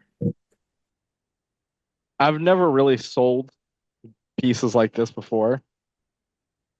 Um, where I've done art pieces, but I do know that they go for a lot when you have a market for them. So something like this, I would guess, in the $500 or $600 range. But also, you do kind of have to have that art market for something like this. This is not going to be like make a bunch of these and go to a rock show.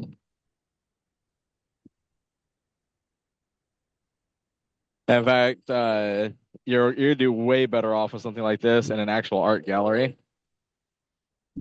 Yeah, that'd be pretty cool.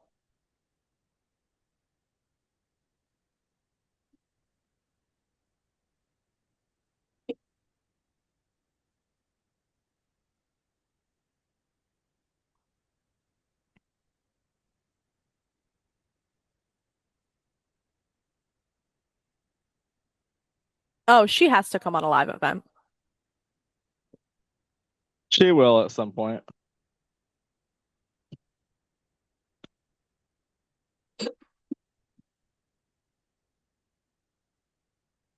Maybe I'll just log in when we're together and see if I can get her to hop on.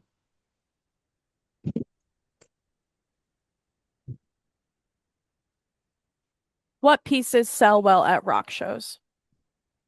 It depends on the rock show, but if I was doing exclusively rock shows, slabs would be one of the first things I would look at selling. I did the best with cabochons. Um, Making preforms would also do really well. Those are always popular. I do love when the light hits that. Trying to think of what else. I mean, I really whatever you focus on is really what you're going to grow. So really, it's about finding what you like to do and then building a market. If you actually enjoy doing lapidary, I wouldn't tailor necessarily everything that you do to what's going to sell well. I would just focus on it, and that is what you're going to do well with. Because you got to enjoy it too. You're not going to do it forever if you don't enjoy it. Would sphere preforms do well, do you think? Oh, I bet you do really well with sphere preforms. Would you do well with just cores, do you think? Like, did you ever sell just cores? If I was going to do it, I probably wouldn't do just cores. I'd probably take and preform them all the way out.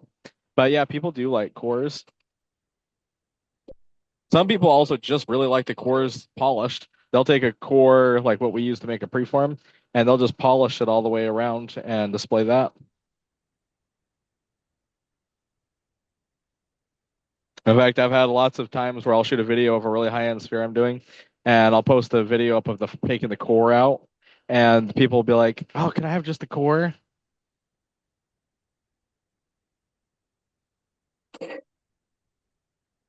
Ooh, that reminds me.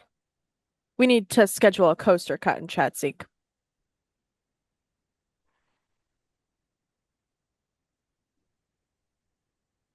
Don't speak all at once, Zeke. I was just thinking, I was like, "You don't need me for that." I do.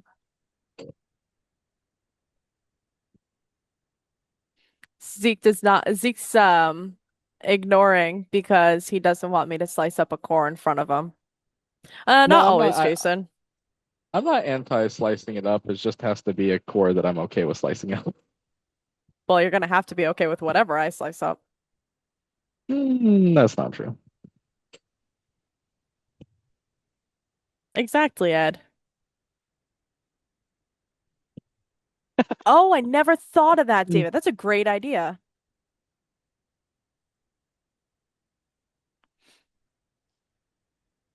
That is hilarious, Ed. Yeah, I was thinking the Javanese. Java Lace would be really cool. Now I'm going to move up to 140 grit to get out some of those really deep scratches. And then I'm hoping I got a 220 grit belt for the wet belt sander because that would help a ton.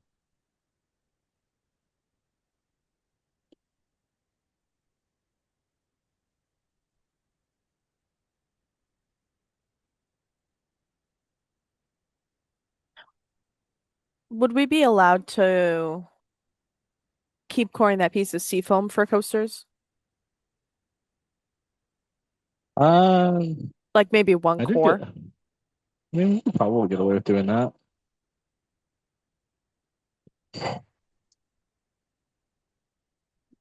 They are gonna get that live event of doublets posted up tonight, I believe they said.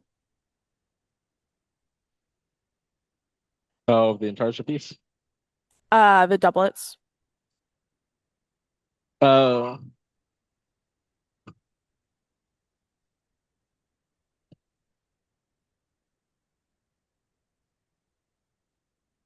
Ooh, Dragon Split coasters would be cool. Yeah, that new Java Lace is so killer.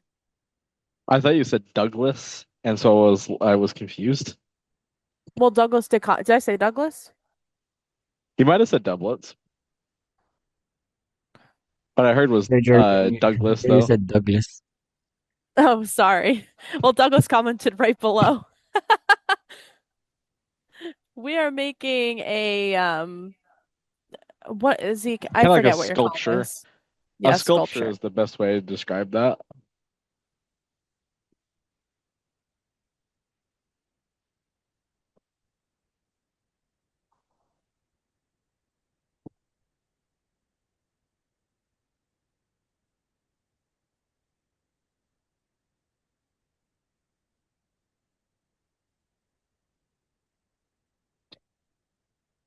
Zeke just dries it in between and gets it perfectly dry to check for scratches.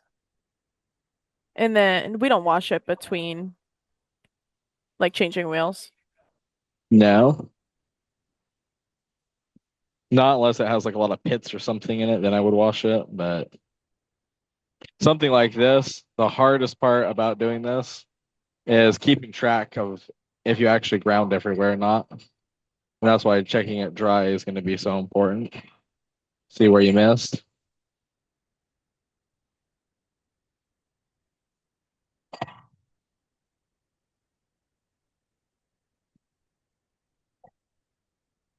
Make sure it still stands good. Oh yeah, that stands really nicely.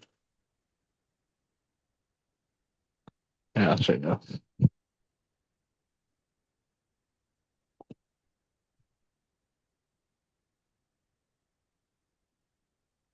That's pretty cool.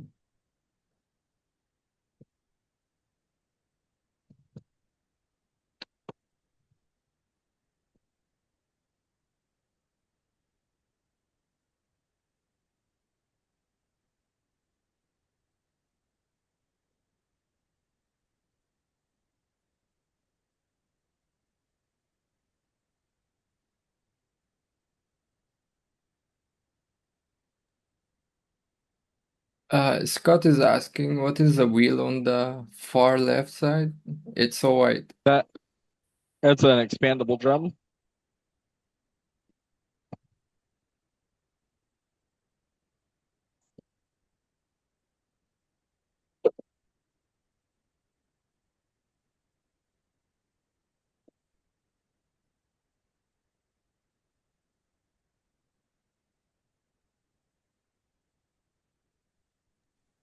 How much pressure are you using on the 180? This is 140 grit. I'm not pushing super hard, but it also depends on where I'm grinding. As the stone changes hardness, I might go like light right here and then push harder and then lighten up a little bit, as I go through the different hardnesses. Or if I find a soft spot in the stone, I don't push consistently across the whole piece. I'm changing pressure as I change hardness on the stone. And I do that's for any stone, not even something like this. But you want to feel like the wheel is doing the work.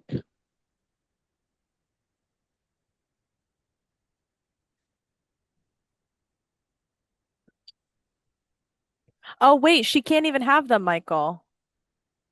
I What? forgot about that. She's cut off, Zeke. You gotta dump her. What? She can't have spicy nuggets from Wendy's. Oh Lord. She's done. Me and We could Michael just say make so. spicy nuggets. Yeah, but it's not the same. She's actually a really good cook. I'd be willing to give up spicy nuggets for her. Traitor.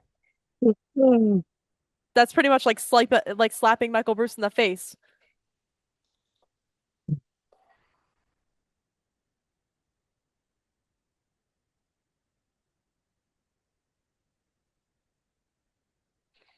You guys are so funny. That's funny, Terry.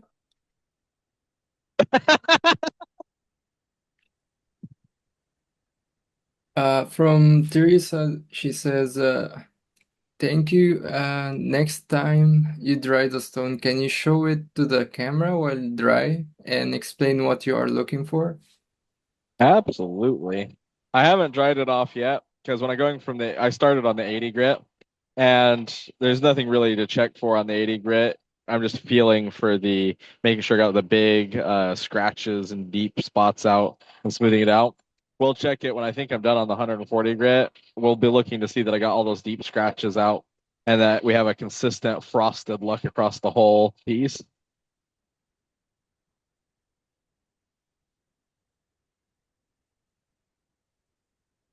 It is crazy. What? They would give up spicy nugs. Oh, look how yellow the glass looks at that one. Oh my goodness, Of taco sounds so good course. right now. We're happy to answer questions. I love when you guys ask questions. It gives us something to chat about. But one of the hardest thing about teaching any of this is I don't know what you don't know, and I might not think of the thing that you want to hear about. And so I may do the whole piece, and you're like, "Yeah, you didn't cover that at all."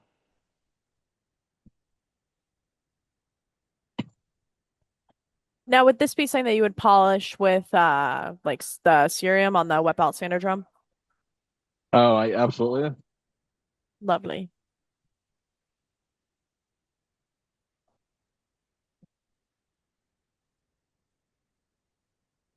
Hey, Sabrina. And if you do a piece that's too big, that's when I would use one of those belts that you can polish with on the wet belt sander. Put the cerium on it. Oh, the cerium belts. I see. You know, this actually is an interesting view right here. You can see this face, um, how brown it is, and as you turn it, how bright gold you get that look in this piece. That's a good example of you have to cut the neolite at the right angle. That's also why I picked to have this face be the front, is because the best flash is going to be on the front and the back. And the way we cut this one, it also has really good flash when you look down through it. All right, that's actually a good time to dry this off and check it.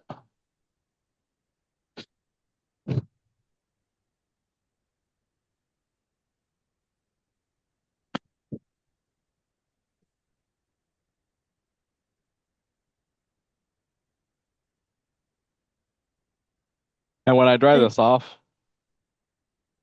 you can see it's still kind of dark color because there's still moisture on there. That's when I'll stop and blow on it.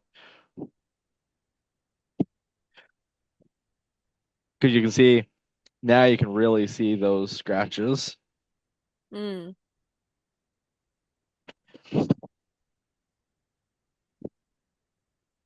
It kind of reminds me of like a lava lamp almost. It does have that vibe. I knocked over a lava lamp once as a kid and we promptly got them banned in the house. That doesn't surprise me at all. All right. Now, what you're looking for on this is you want all those white scratches to be consistent.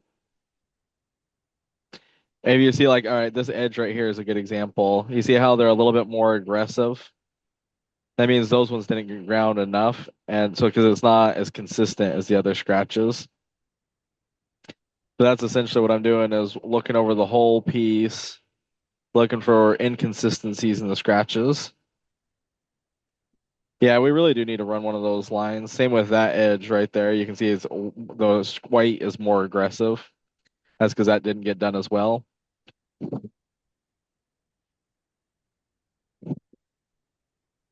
We got that spot and that spot. Those two spots right there that still need to be done a little bit more. And if you don't, if you're not able to remember where they are, that's a good time to take a Sharpie and mark it.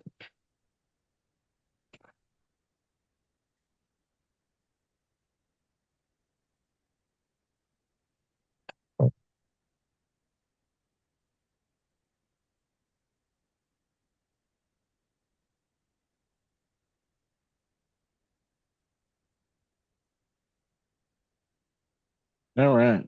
That's going to be good enough. Let me see what belts I got. I am really happy with how this thing is turning out.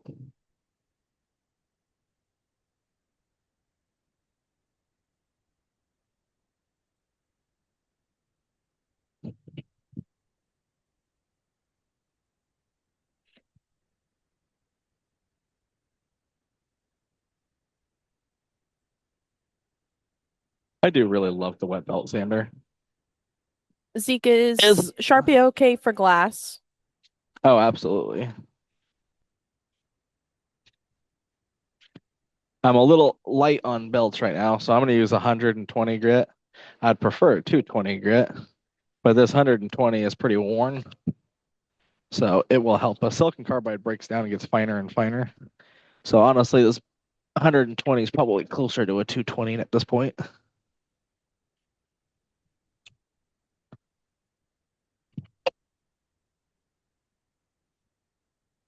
When they just start to cut slow. The silicon carbide belts, generally I'm doing between 20 and 50 pieces on a belt like this.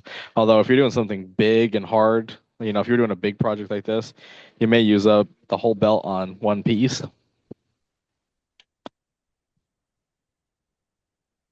Does the amount of water you use on the wheels matter? Absolutely. When you're doing grinding, turn this up, you want enough water to keep it flush so it keeps grinding fast. When you're doing polishing, yeah, let's not get political in here. That's kind of one of the reasons that we hang out in here. Um, one of the when you're doing polishing, you can hydroplane across the grit, and you're not really grinding effectively. So you don't want too much water. The finer and finer grits you do. So like on this silicon carbide belt, I'll put just enough water on there to keep it wet.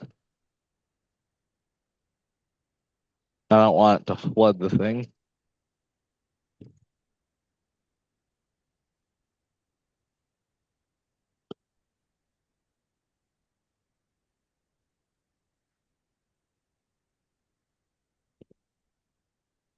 That color combo is so good on there.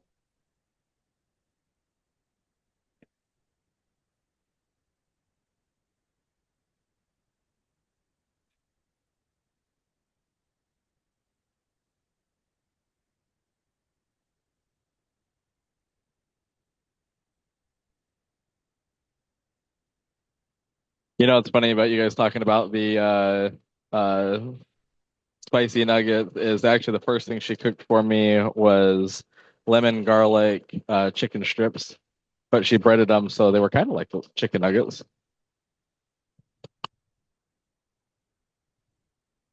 I had spicy nuggets last night, actually. They revived me. So funny.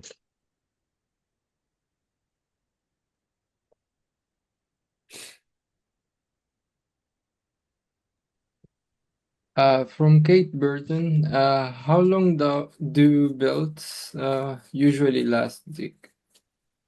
For most cabs, slabs, things like that, I'd say between 20 and 50 projects.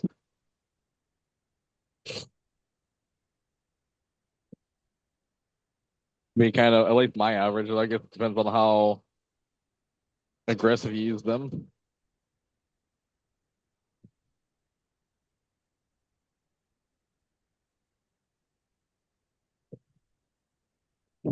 Well, I can eat them, Ed, with little to no problem, so they're not that spicy. One step above mayo. Not too much on mayo. Yeah. Let me show you guys this first phase.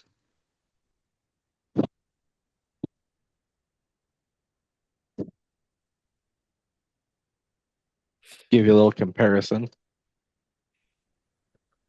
And what grit is that belt, Zeke? It is a very worn 120 grit. So you can see the still aggressive scratches in there in the 120, but there's a side that I haven't done yet. That's the 140 on the hard wheel. So you can see how that's changing.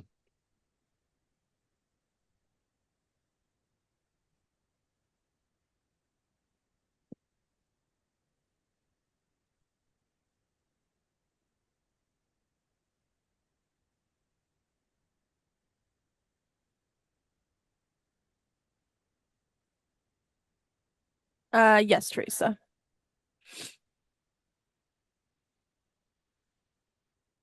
You're welcome.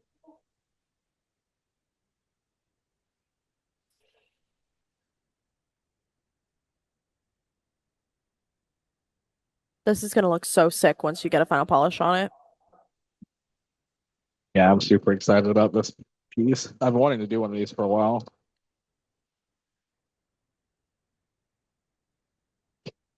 John's been probably asking me to do this for a year now. I know you gotta show him. He'll be super excited.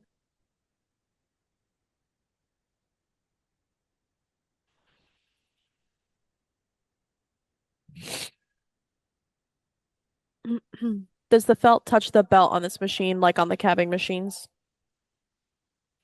Yeah. Although I haven't pushed in a little too much right now, so I have too much water running because it's actually a little too pushed into the wheel. We're making this kind of fun sculpture with the Starburst glass, then neolite, then lapis.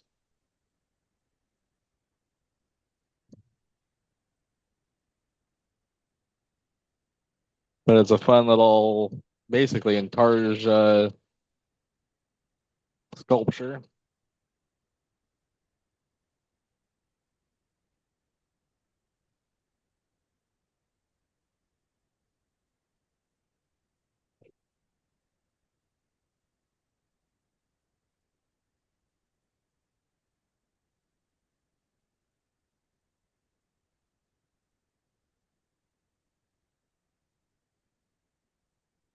I like how much the glass changes colors.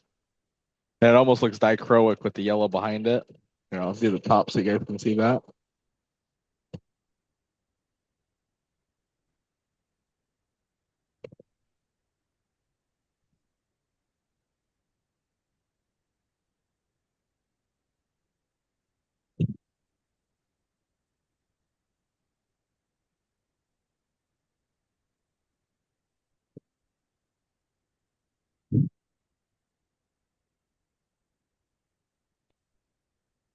It really does look like little popcorn kernels.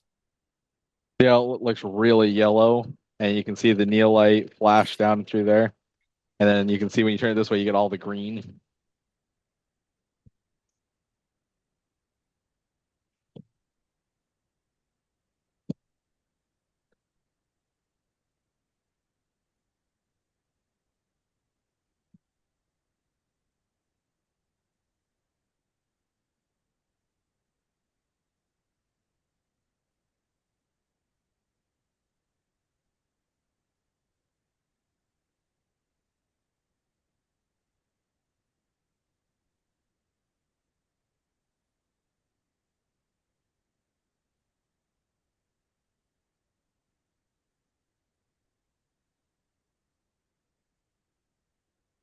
Did you cast that on a slab saw or trim saw? I cut all the pieces. So like I cut these two pieces just as an end cut. So I just had one cut face on them, and then we took them to the trim saw and trimmed them down. This one was cut on a slab saw. We actually took a couple slices off, then put it in the slab grabber and cut it up the other way.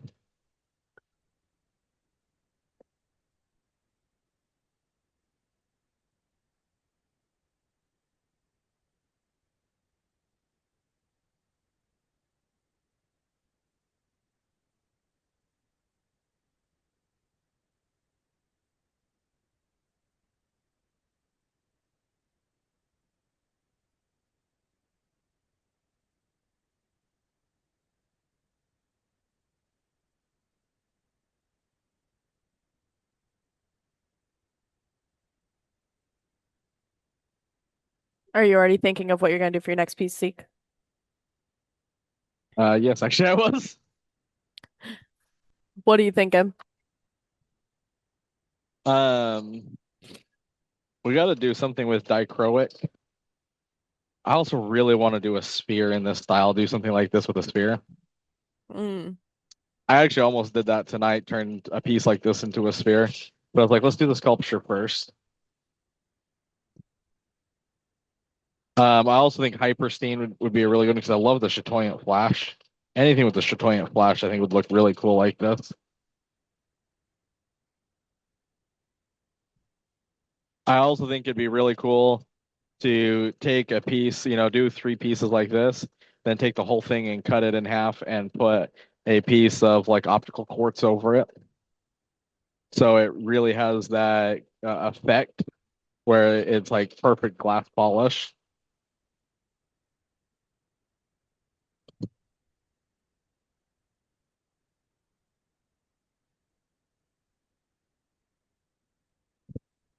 Do we have wet belt centers in stock?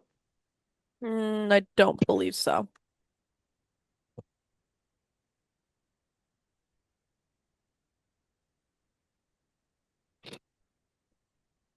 It was hard for It me is to amazing. envision it. Yeah, I would say that's really one of the fun things about doing something like this is if you just saw me take three chunks of rock and glue them together, most people would not envision this.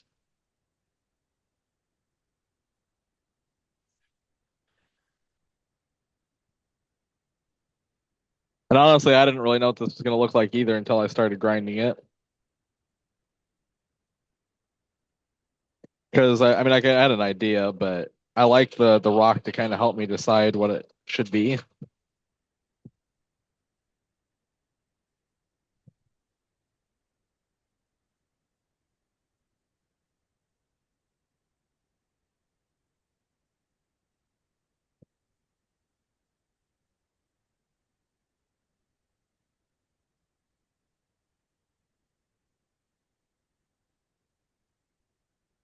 I could already see without even wiping it off that that spot right there had not gotten to.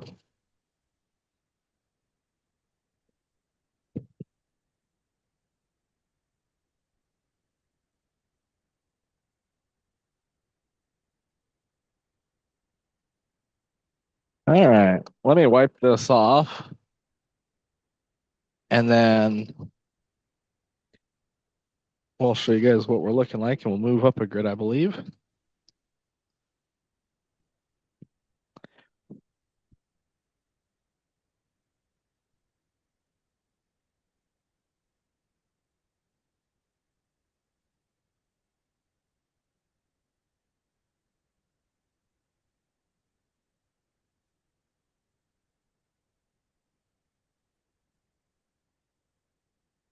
That's funny, Jack.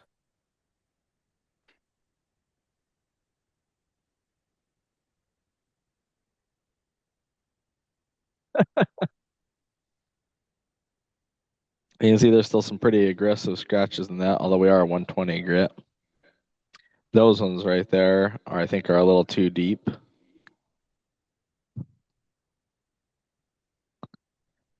But overall, it's looking really nice.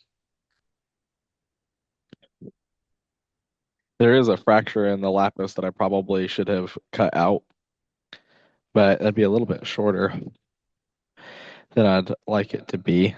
So I'm going to leave it, and need be, we glue it later, or we cut this up and change it at some point.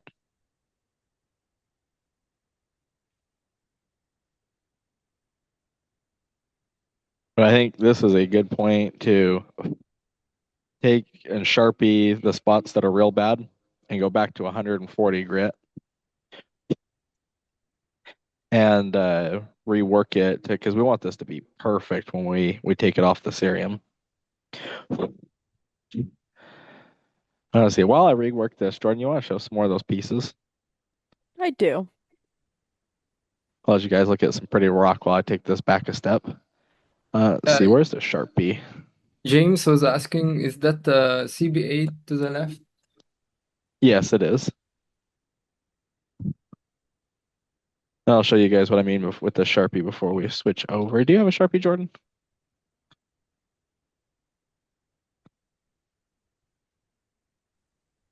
Teresa, can you show where you Sharpie?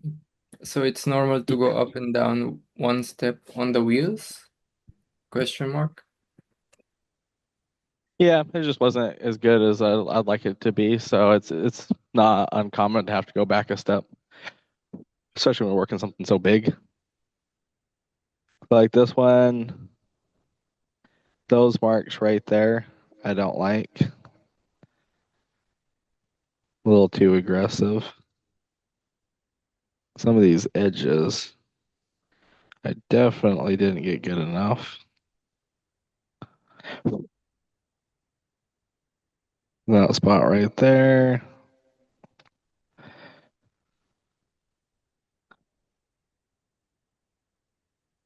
You can see like that right there. That's very aggressive.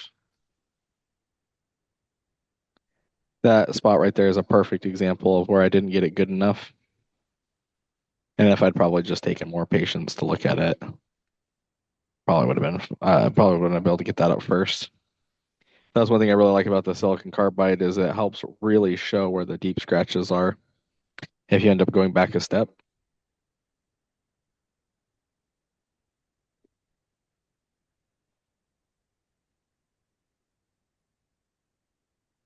And if you notice, a lot of the problem areas are either right in the middle or right on the edge,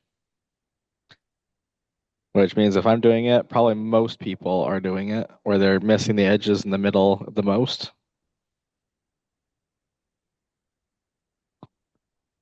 Just something to take into consideration while you're working.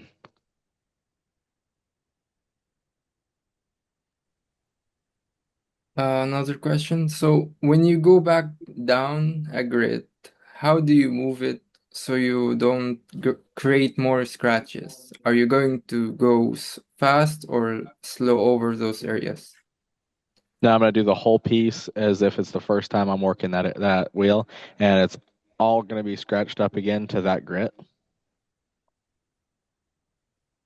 Don't try to do one area and skip other areas. It'll make your problems harder and harder. We're just going to basically do the grit over.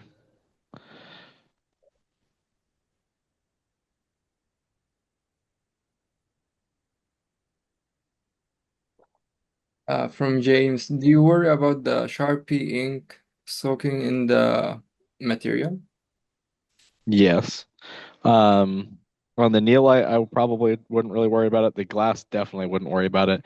The lapis, you definitely run a risk of making that Sharpie permanent in the stone. So I'm trying to avoid doing the lapis. I did a couple of the areas. Because I'm doing such an aggressive grit next, because I'm going back to the 140 grit, I'm not too worried about it because I'm just going to grind enough off that it will take out all of that. But if I was going to say if I was on 1200 grit and I was going back to 600 grit, I definitely would not Sharpie the lapis at all. And I'd be very careful where I did it on the neolite. The glass still is going to be no problem.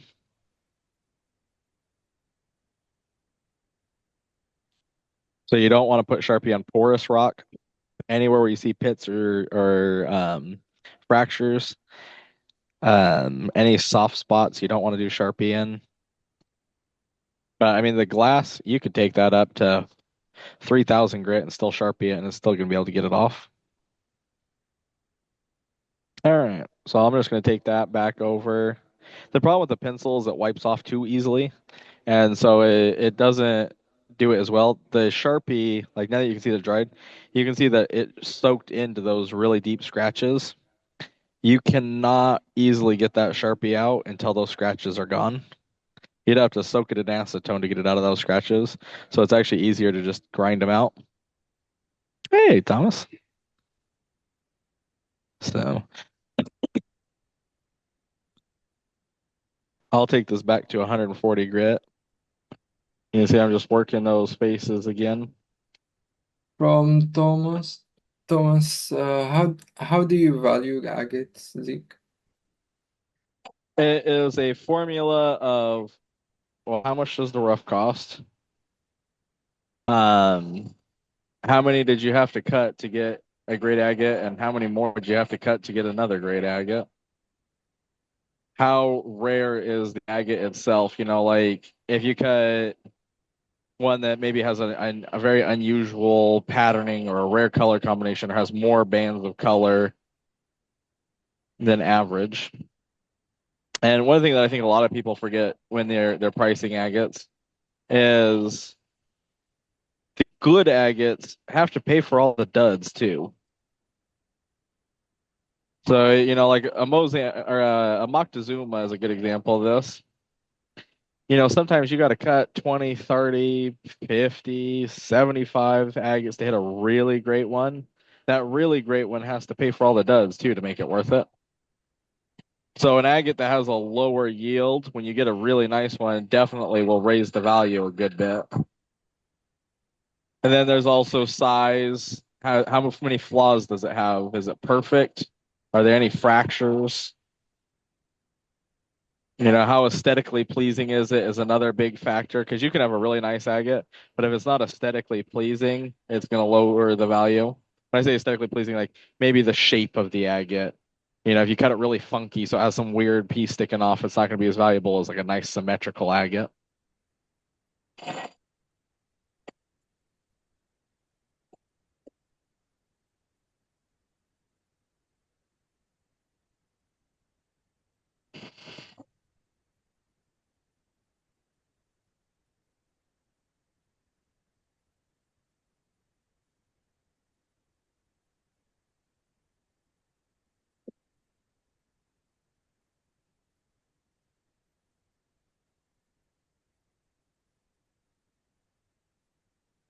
Yeah, you can always send me a picture too. I can help you out a little bit. One of the things that a lot of people, when they're pricing stuff, don't take into consideration, which is one of the most important things to take into consideration, is what it costs. Like your overhead of running a business. And if you're doing it out of your garage and it's just a hobby, your cost is not going to be nearly as much as someone that's doing full time running a full business.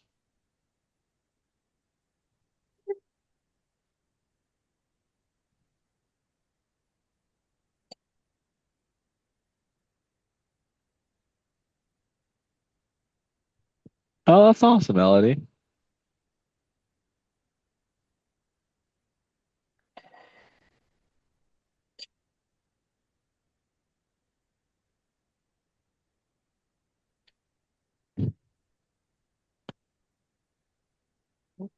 So this is 400 grit.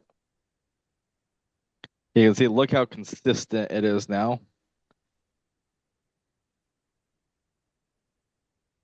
You see how there's no real variance that you can see in the scratches?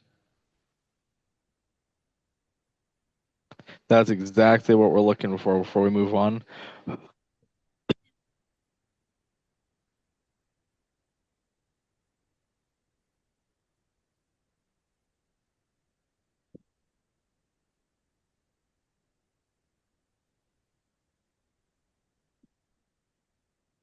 Making sure each face is dry.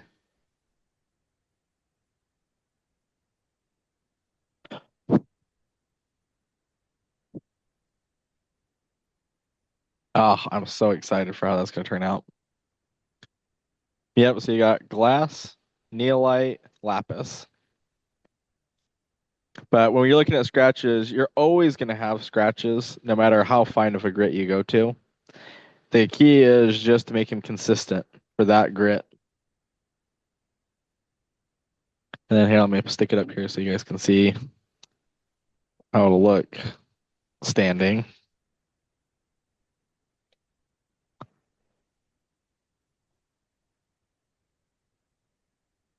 I'm so happy with how that's turning out. And then here, let me get it wet.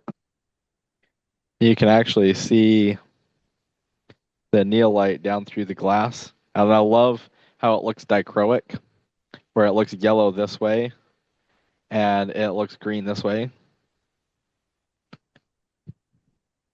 So on this one, I'll take it up to 50,000 grit and show you. But especially for the glass, like the lapis will probably look best at 50,000 grit. The glass for sure is going to look by far better with leather and cerium. So when I do the leather and cerium, I probably won't really do that much of it on the lapis or try to avoid it as much, but I'll push real hard into the glass, into the neolite with the leather and cerium to get that really bright polish. But I'll take it up to 50,000 grit to show you guys.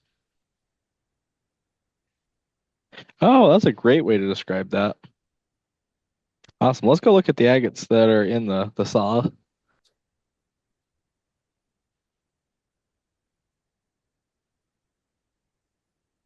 All right, this is gonna be a hard agate to beat.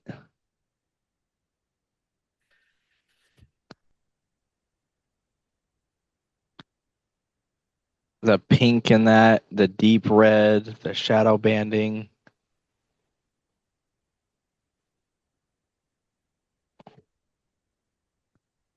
That is a really great island agate. I love the red dots in that bluish bands and those bluish bands.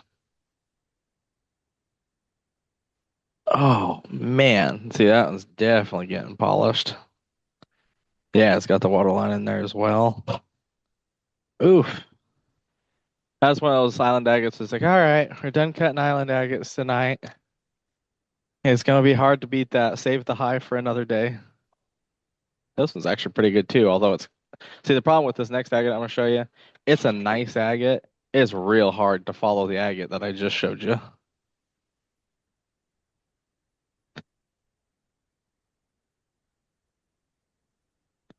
Because like that's a pretty good island agate.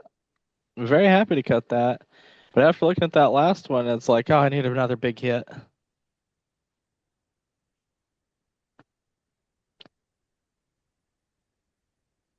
Yeah, these are mediums.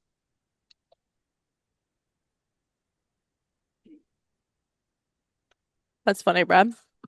Oh, that's that iris slab. Oh. Okay, we have a contender.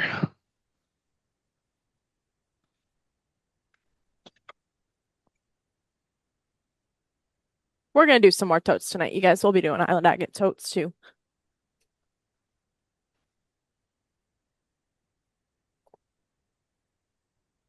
That's pretty sweet one with the pink in there.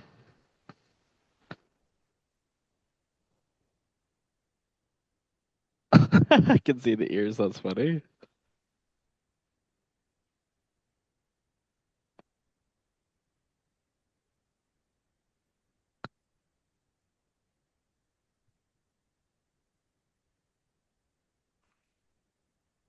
Yeah, the barrel of island egg that I brought down for tonight looks really good.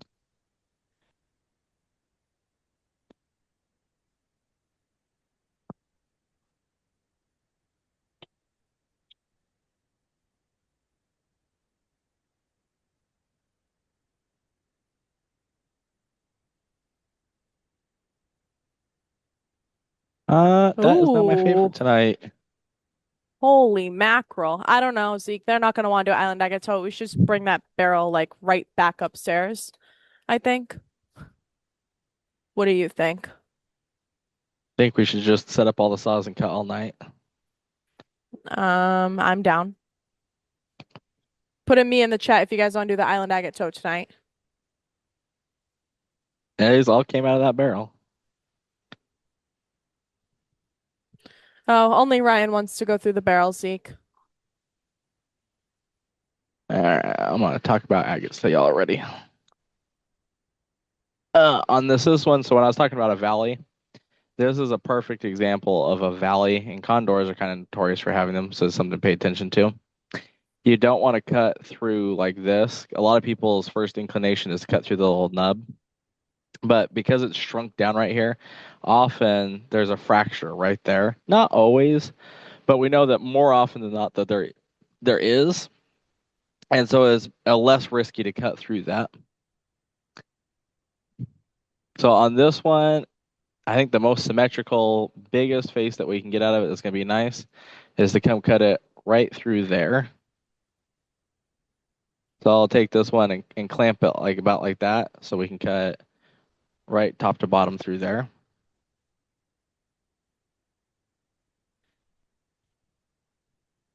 A lot of cutting agates too is just gut feeling because, like you'll hear John and I especially say all the time, like, I have a good feeling about that agate. And sometimes you don't even know why you like a particular agate, but it's just because you cut so many of them that it's like, I got a good feeling about that. Sometimes it's the color of the skin, sometimes it's just the shape. Because the shape of the nodule often can give you an indication. What my personal favorite in Condor, if I could just pick any Condor, is going to be a brick red Condor that's not totally smooth. It's got some dimpling on it, and it's got blue sticking out of the brick color. Hey, Brandon. All right. Every hour or so ish, especially on the tote night, or especially on the Thursday nights ish, we give a rock away. All right, this one's pretty straightforward. Well, actually, this one you could pick two different options. On this one, if I look at this window right here, it's very dark. And if I look at this window down here, it's very bright. So my first inclination is to cut through here and get a nice big window. Oh, I love Island Park. That's awesome. That's a great area. Sorry, distracted. Squirrel. So my first inclination is to cut it lengthwise, but because this window over here is so dark, I suspect if you cut it this way, so you get the long way, half the agate will be bright and half the agate will be dark. So I'm more inclined to cut it this direction to see if I can get a full bright agate. So this one's actually interesting to have a window on both ends to see how the color changes. And because I want the agate to be as nice as it possibly can, I'm going to cut it on the small end. So even though I'm going to cut from a much smaller face, it might be a more valuable agate that way. Oh, yeah. Condors have lots of chromatography in them.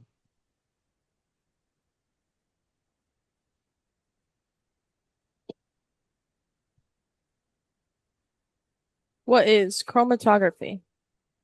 Chromatography is where a single band in the agate changes colors as it goes around. I'll have to find you a good example.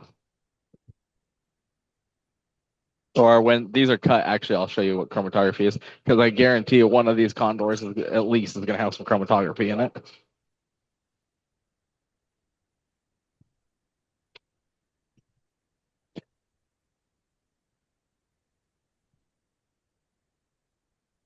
Oh yeah, the ketchup mustard. That's my favorite agate. Is there any good reason to make your own little window, or better to just go for it on a potato agate? Definitely better to just cut it than make a window. But Send it. making a window will devalue the agate. So it would be a horrible tragedy if you had a phenomenal agate and you broke it. And if you had a dud, then you'd be like, oh, well, at least I don't have to cut it. It's worth it to just cut them all. This one kind of comes to a sharp point right there, but you can see color going all the way nicely through. So we'll take and cut it kind of at an angle right there. I don't want to cut through that sharp point, but get the length of the agate, kind of this high ridge right here.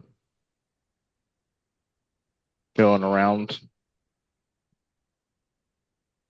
Hey, Jeff.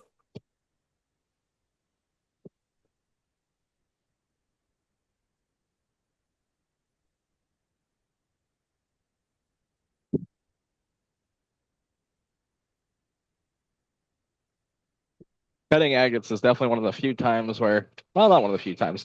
It's definitely one of the times where you pay the absolute most attention to angles and windows. I think that's why it's a harder concept for a lot of people, because most lapidary rough, you're just like, that's the pattern, I'm going to slab up this piece.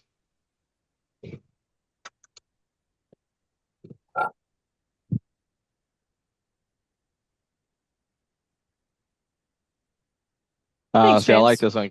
Cute little rounded nodule.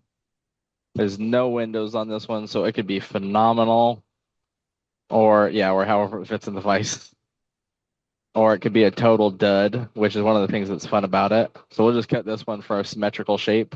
I'll cut it parallel to that face right there so that it's rounded. If I cut it through this way, it won't be as symmetrical if I cut it this way. And the big reason to cut it for a more symmetrical face is it's more aesthetically pleasing for one, but that means it also adds value to the agate.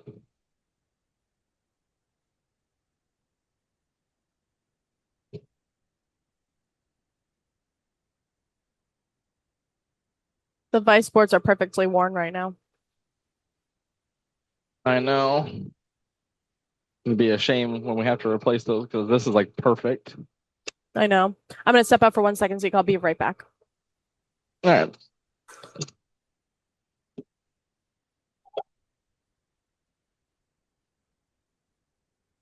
Oh, we gotta look at this agate again. I'm so happy with how that agate came out.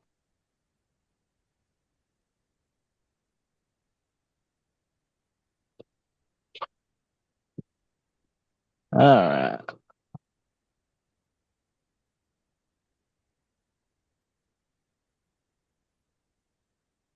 This one, it's got really nice color right there, but again, it's got no color there, a little bit of color there. Well, not no color, just not bright color. So this one I don't have high hopes for, but we'll cut. Yeah, this is definitely gonna have chromatography where you can see one window is a dark color and one window is a brighter color. This one I don't really have high hopes for, but we'll cut it down through there and see. You never know till you cut it. Sometimes the ones that you have low hopes for can be the best because you don't expect much. Yeah, right? Exactly. Oh, John's hopping on.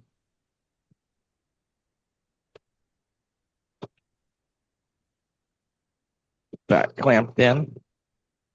Can you guys get John unmuted?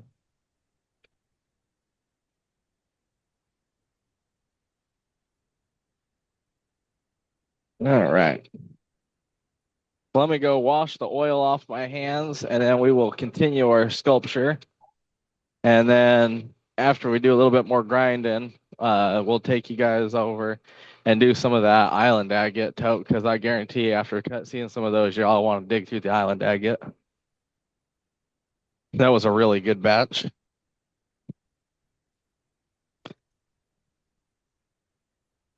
Get some of this oil off. One of my favorite John sayings. I say this all the time to the point where it actually drives Jordan crazy. It's pretty funny. As I'll be like, "Oh, gotta take a layer off." There's a question here, Z, and Go, Marvin. why that's so and not the 6-inch trim saw? Sorry, Amit. We tend to not cut agates on the trim saw because it's more prone for microfracturing, where you get crazing in the face. And the cut is not as good. So this is actually, these saws right here are the saws that John designed for agate cutting specimens. They're very precise. They're still pretty quick because you're not cutting a big agate. And I can actually cut more agates and get a better cut with a few of these than you could with a trim saw. Yeah, these are all 12-inch.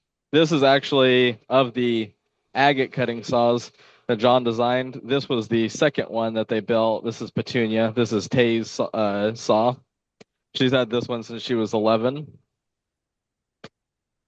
So there's actually a nice little Laguna in there, little pink Laguna.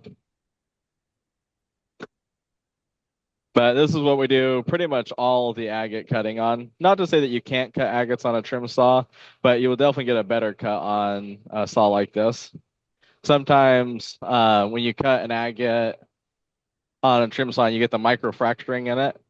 You'll spend way longer grinding that out than if you had just cut it on a saw like this. Yeah, those are my favorite saws. All right. They're my favorite saws too. Hey, John. How you guys doing? We are so good. We are having a great time. This is the piece we're working on tonight with the Starburst glass and the neolite and the lapis. We just did it on the 400 grit. And so we got it nice and consistent with the scratches. Now we'll take it up a little bit higher. Keep working on this piece. But I'm really, really happy with how this is turning out. Yeah, that's pretty cool. That was good timing. I knew you'd like that. In fact, we were just talking earlier about. I was like, oh, I'm gonna have to send John a picture of this because he's gonna like this piece. Oh, I got something. I got something to tell you that is exciting. It's exciting. Ooh. Um, and it's it's a little different. I mean, it's down the lines of the Starburst glass. It's something that I got some time ago, which was the Millefiori glass. I used to import it, and then my supplier during COVID just disappeared, and then I got lucky and I found them because they changed where they located, and I just got a really great batch of blocks of Millefiori glass again. I used to have them a lot, but I haven't had them in years. So, and I got a really nice range of colors and stuff. So I think you guys will have fun playing with that stuff. That's very exciting. Yeah, I was pretty happy about that.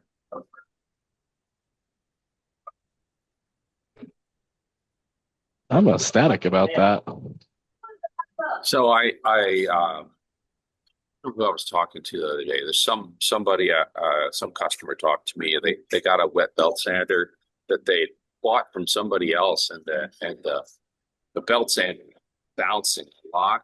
And I think what's happened is that felt, I'm not the felt, the rubber on the drum that you're working on right now, that just needs to be replaced. It looks like it's lumpy or something, and it's just making the whole thing bounce like that. And then the other problem they and I'm telling you guys this because these are like really simple things to solve with a wet belt sander. They were getting a lot of water all over the place, and when I looked at their setup, their felt wiper wasn't even touching the belt, and so they had the water on really fast, and it was going really crazy with the water. Now, wet belt sanders are always going to be a little bit messy because the belt's running around and then it's picking up the water and stuff. But you don't have to use as much water if you got that wiper pushing the water right up against the belt and spreading it out well so that you get good flushing when you're working on it.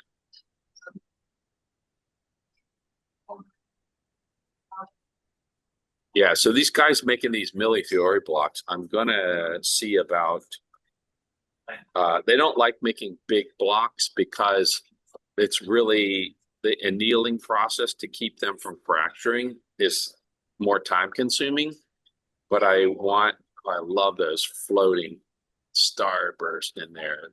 That's so great. That is really cool.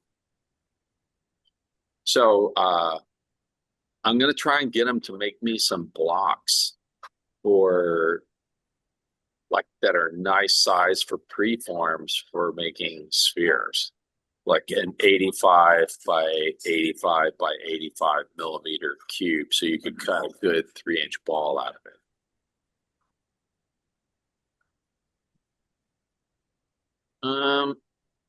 I wasn't aware of a change to those, but I'll check that.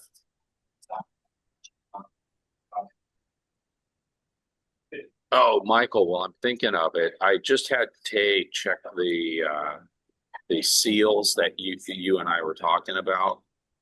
Let me know if you get the brown one or the black one, because I want you to test the brown one.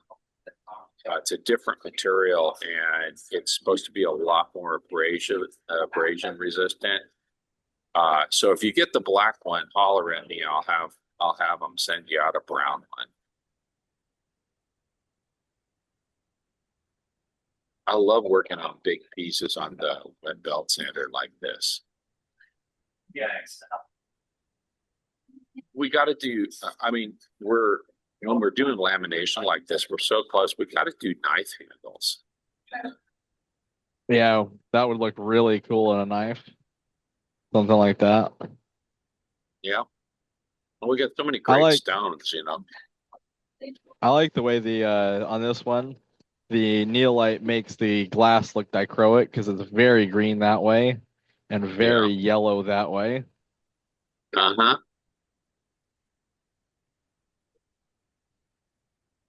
The other thing is this company I'm getting that Billy Fiore glass from. They've got all different kinds of other glass in those blocks, like we got before. If that's something you guys are interested in, then what I can do is I can just see about getting a mix of those and bringing them in uh, to,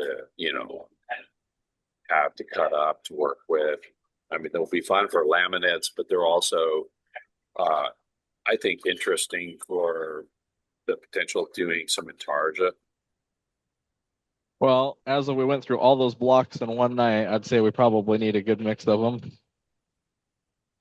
They have there's probably 150 different types of Ooh. glass they offer.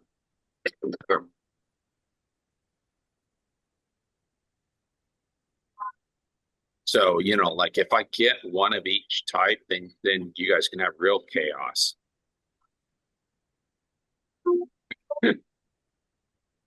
That sounds like a lot of fun. There's one other thing that came out of that conversation. Um, I know you guys have seen a few of these in that the Millefiori the cutoffs that we have. But these guys had a bunch of the rods that were different diameters and stuff that were just the plain rods where you could cut them to make, ring stones or earrings or something like that. Is that something you guys would be interested in? Should I go bring in like a barrel or two of that? Jeffrey says yes. The like solid color rods. No, they're Millefiori rods. Oh, Just a single flower though. yes, those were They very have it popular. and they're bigger diameter, so you can work with them. To me, glass is so close to lapidary in terms of what you can do with it. And obviously, as you're playing around with the combination of the two here, it just seems really logically fun to get that stuff and be able to play with it too. I don't know. Does anybody think that glass is distracting from the beauty of the lapis or neolite? I kind of think it's enhancing Yeah, it. get a hammer and knock that off of there. Now, see, if that doesn't make you wince a little bit, me saying that, then you must have fallen asleep.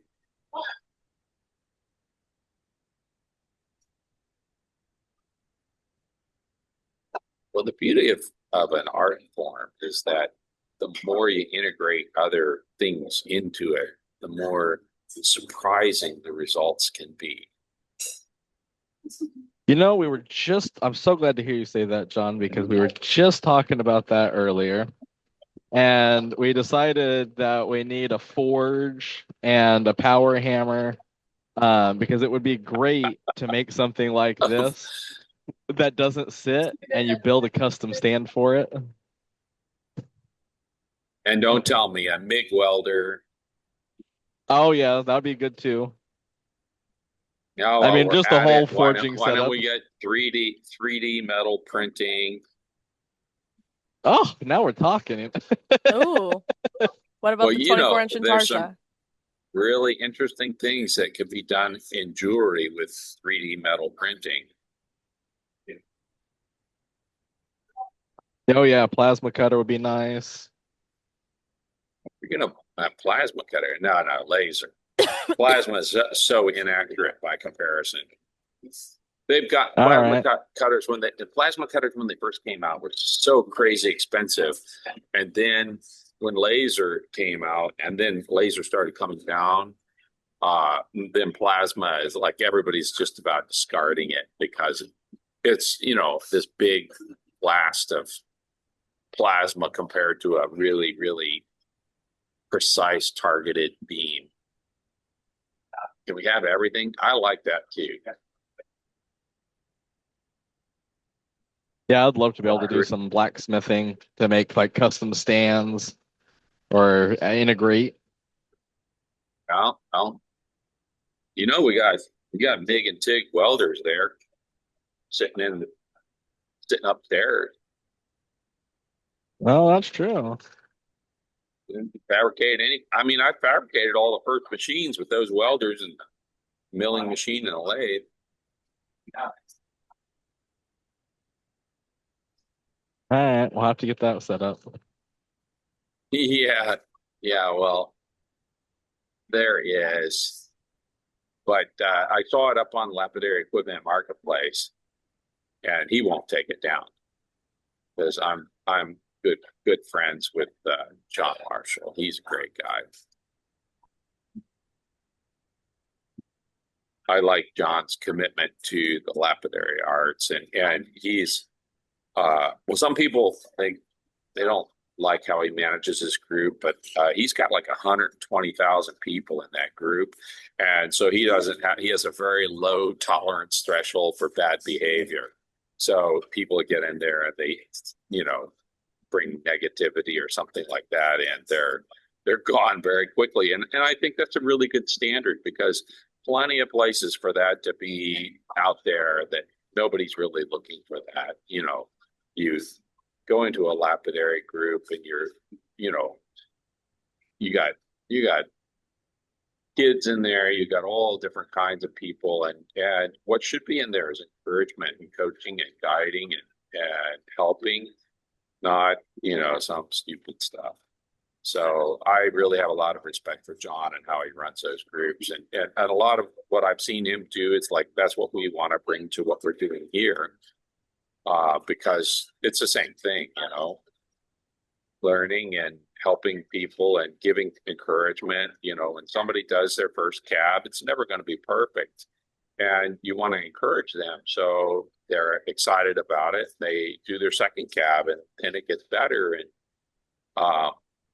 And it's, you know, what we'll have more people and more people join the lapidary arts, which is the main goal. And I'll tell you, it's so fantastic to hop on. I love hopping on the live events and seeing you all. And well, particularly you guys who have your cameras on, I really appreciate you because I like seeing your faces and connecting. You know, you are all the people in this community, and we're all, you know, learning together and enjoying the pursuit of the lapidary arts, and you know that's what it's all about.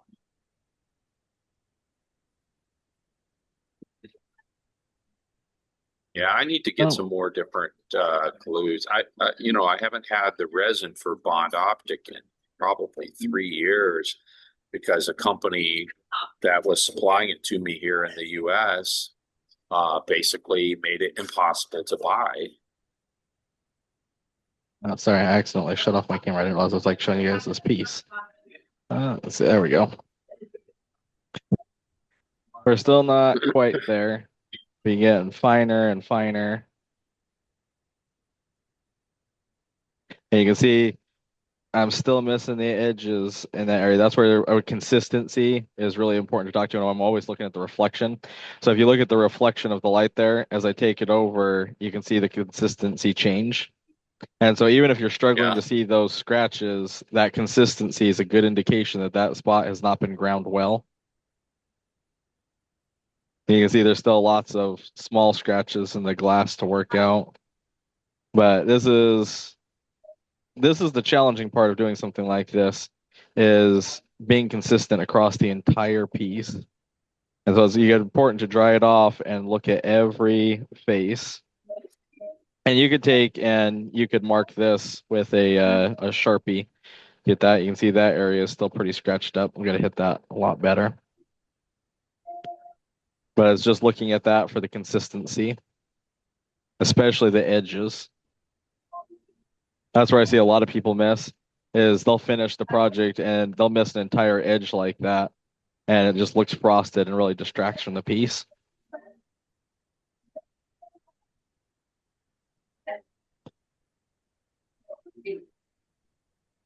Hey, Jordan. Yes, Zeke, what's up? You want to do some of that island agate while I finish working this piece? Yeah, you want me to do it out of the Caught top? up here.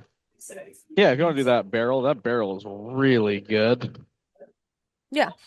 And I'll get this caught up here. So you can show you guys the next step. We'll get the final polish on there. Because we're actually almost done with this piece. Mine.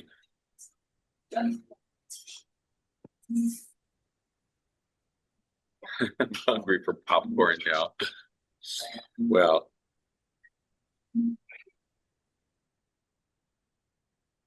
Zeke, feel free to talk. It's gonna take me a second. All right. I'm gonna go down these colors. This is that one that we cut on the end because that end was really dark. And you can see we did get a lot more color on that end. This one is what I was talking about earlier with chromatography, where you can see it goes from one color over here to a very different color in the same set of bands. That's a fun little contour.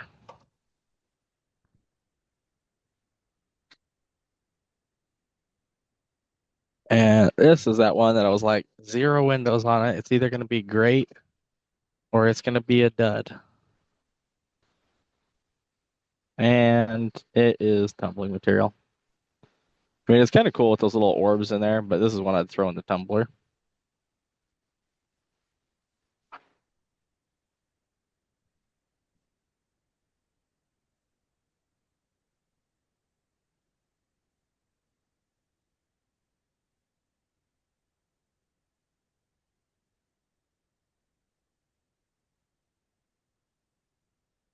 You can keep Now talking, Zeke, if you need to. that is a nice agate. Get that rich red with the black around it and little bits of bright yellow poking out. That's a lot of fun.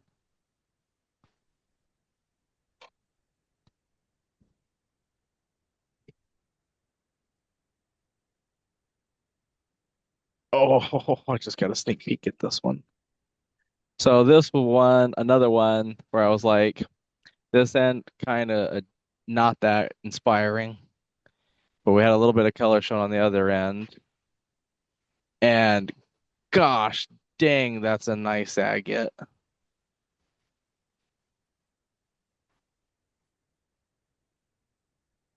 Oh, I like that one a lot. Let's see. Put it so it's oriented right.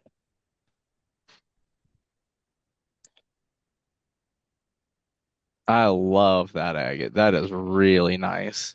And we cut that one perfect because you can see, looking at the other end, let's see, where's that window right here?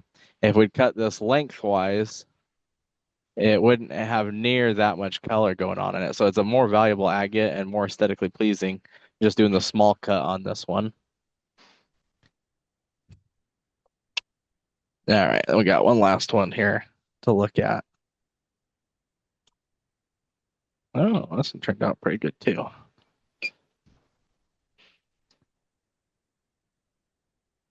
damn, that last agate was a screamer. Yeah, that was really nice. Looks like Nice your little, zone shifted here. yeah, you can see where it moved in the vise there. I like the colors in that one with that kind of pinkish red and the yellow around the outside. These are such a great saw. This is the saw for agate cutting specimens. I'll go over some of the features in this because some of you probably haven't heard about the saw at all. This is a square rail saw. When we say square rails, if you look at the rails here, they're square. What's great about that is that it has 8 bearings on the top, 4 on the bottom that sandwiches the carriage on those 2 rails. So it's very precise as it runs down. And as the bearings and rails wear, because it's square rail, it will keep it tight, which I think is a great feature. This is all John's design on this saw. He built this from scratch, which I also think is cool. This is the only slab saw that we have where you get a milled block of aluminum here with your bearings pressed into it, which makes it nice to have that blade alignment. And just like all of our other slab saws, I'll give you a little view over here. It's a little hard to see, but you can see down there, there's the set screws right here that make it so you can do the same kind of perfect alignment on this blade. When John and Sherman are looking at a machine like this and building it, they're not just thinking, all right, out of the box, this is going to run great. They're thinking about how does this keep running 50, 100 years from now? So that things like that are important to make sure that this is going to last forever. One of the other cool things I like about the stainless steel version is you do get the window in here. It's nice. You can see when it's done cutting or what it's doing while it's cutting. The stainless steel version also has a slanted tank. And if you're like me and hate cleaning out the saws, it's really nice to have this extra large slanted tank. And if you notice, the slant is going away from the blade. This helps move all that mud away from the blade so you can keep cutting longer without having to clean the saw out, which I thought that was a great addition too. One of the reasons that it's so nice to go to stainless steel as well, one of the things that I really like about the stainless steel is John can attest to this too. If you've ever fixed old saws, the only thing that makes it really unrepairable is when the body of the saw starts to rust away and there's pinholes in it or pits or it's starting to fall apart because all the rust. That's really the only time you can't fix one of these saws. And so by making it stainless steel, it's just going to last that much longer. It really is a legacy machine, which I think is very cool. This is also a very fine cross feed. So you could do things like cutting iris slabs on here. For me, with access to all of the slab saws that Highland Park offers, this is the saw that gets the most use because I'm constantly using this to cut high-end material. Like you guys can see this Laguna that I was slabbing up. Look at that crazy tube in here. So whenever we get high-end material like this, turquoise, sugilite, materials like that, I'm using it to slab it. This is also what we're cutting our agate specimens in. This is a great vise to clamp the rounded little agates.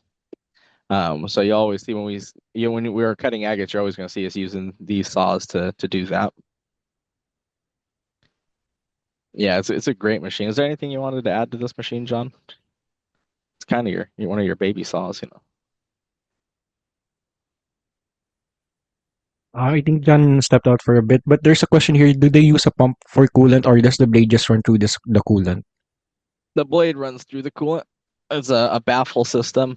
So I don't know that you guys are gonna be able to see with the lighting, but down in the bottom there, the blade is just sitting in the oil and it picks it up and slings it as it's running, which is one of the nice things about putting one of these notch rim blades on there is those notches help pick up the oil.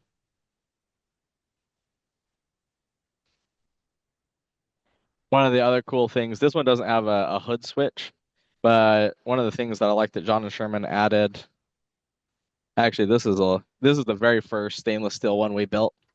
So it doesn't have it on there. The newer ones have a fuse on the switch box, so if it gets overloaded, jams up, it'll pop the little breaker here, and you can just push the button to push the breaker back in there.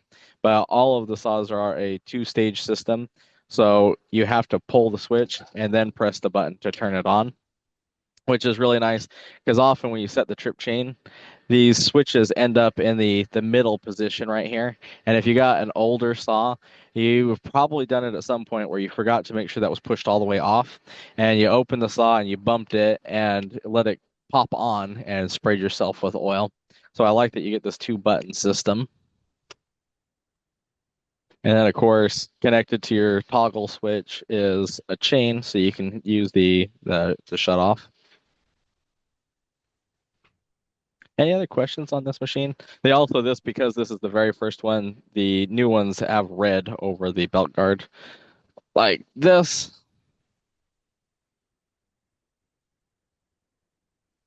So this falls into the same category as a precision slab saw. So this actually is in the same family as the 16, the 20, or the 18, the 20, the 24, the 36. It's just a little bit different design because it needs to be compressed down. For what you're talking about, Jason, yes, the 16. Yeah, single speed on this saw. I'm gonna wash the oil off. All right. Well, thank you guys. It was a pleasure as always. I'll get that piece finished polishing up, get the final touches on it so we can show that off Monday. Or maybe we'll just finish it Monday. One of the two. It's very close. Thanks, y'all. We appreciate you guys. Great fun as always. And we'll see y'all tomorrow night.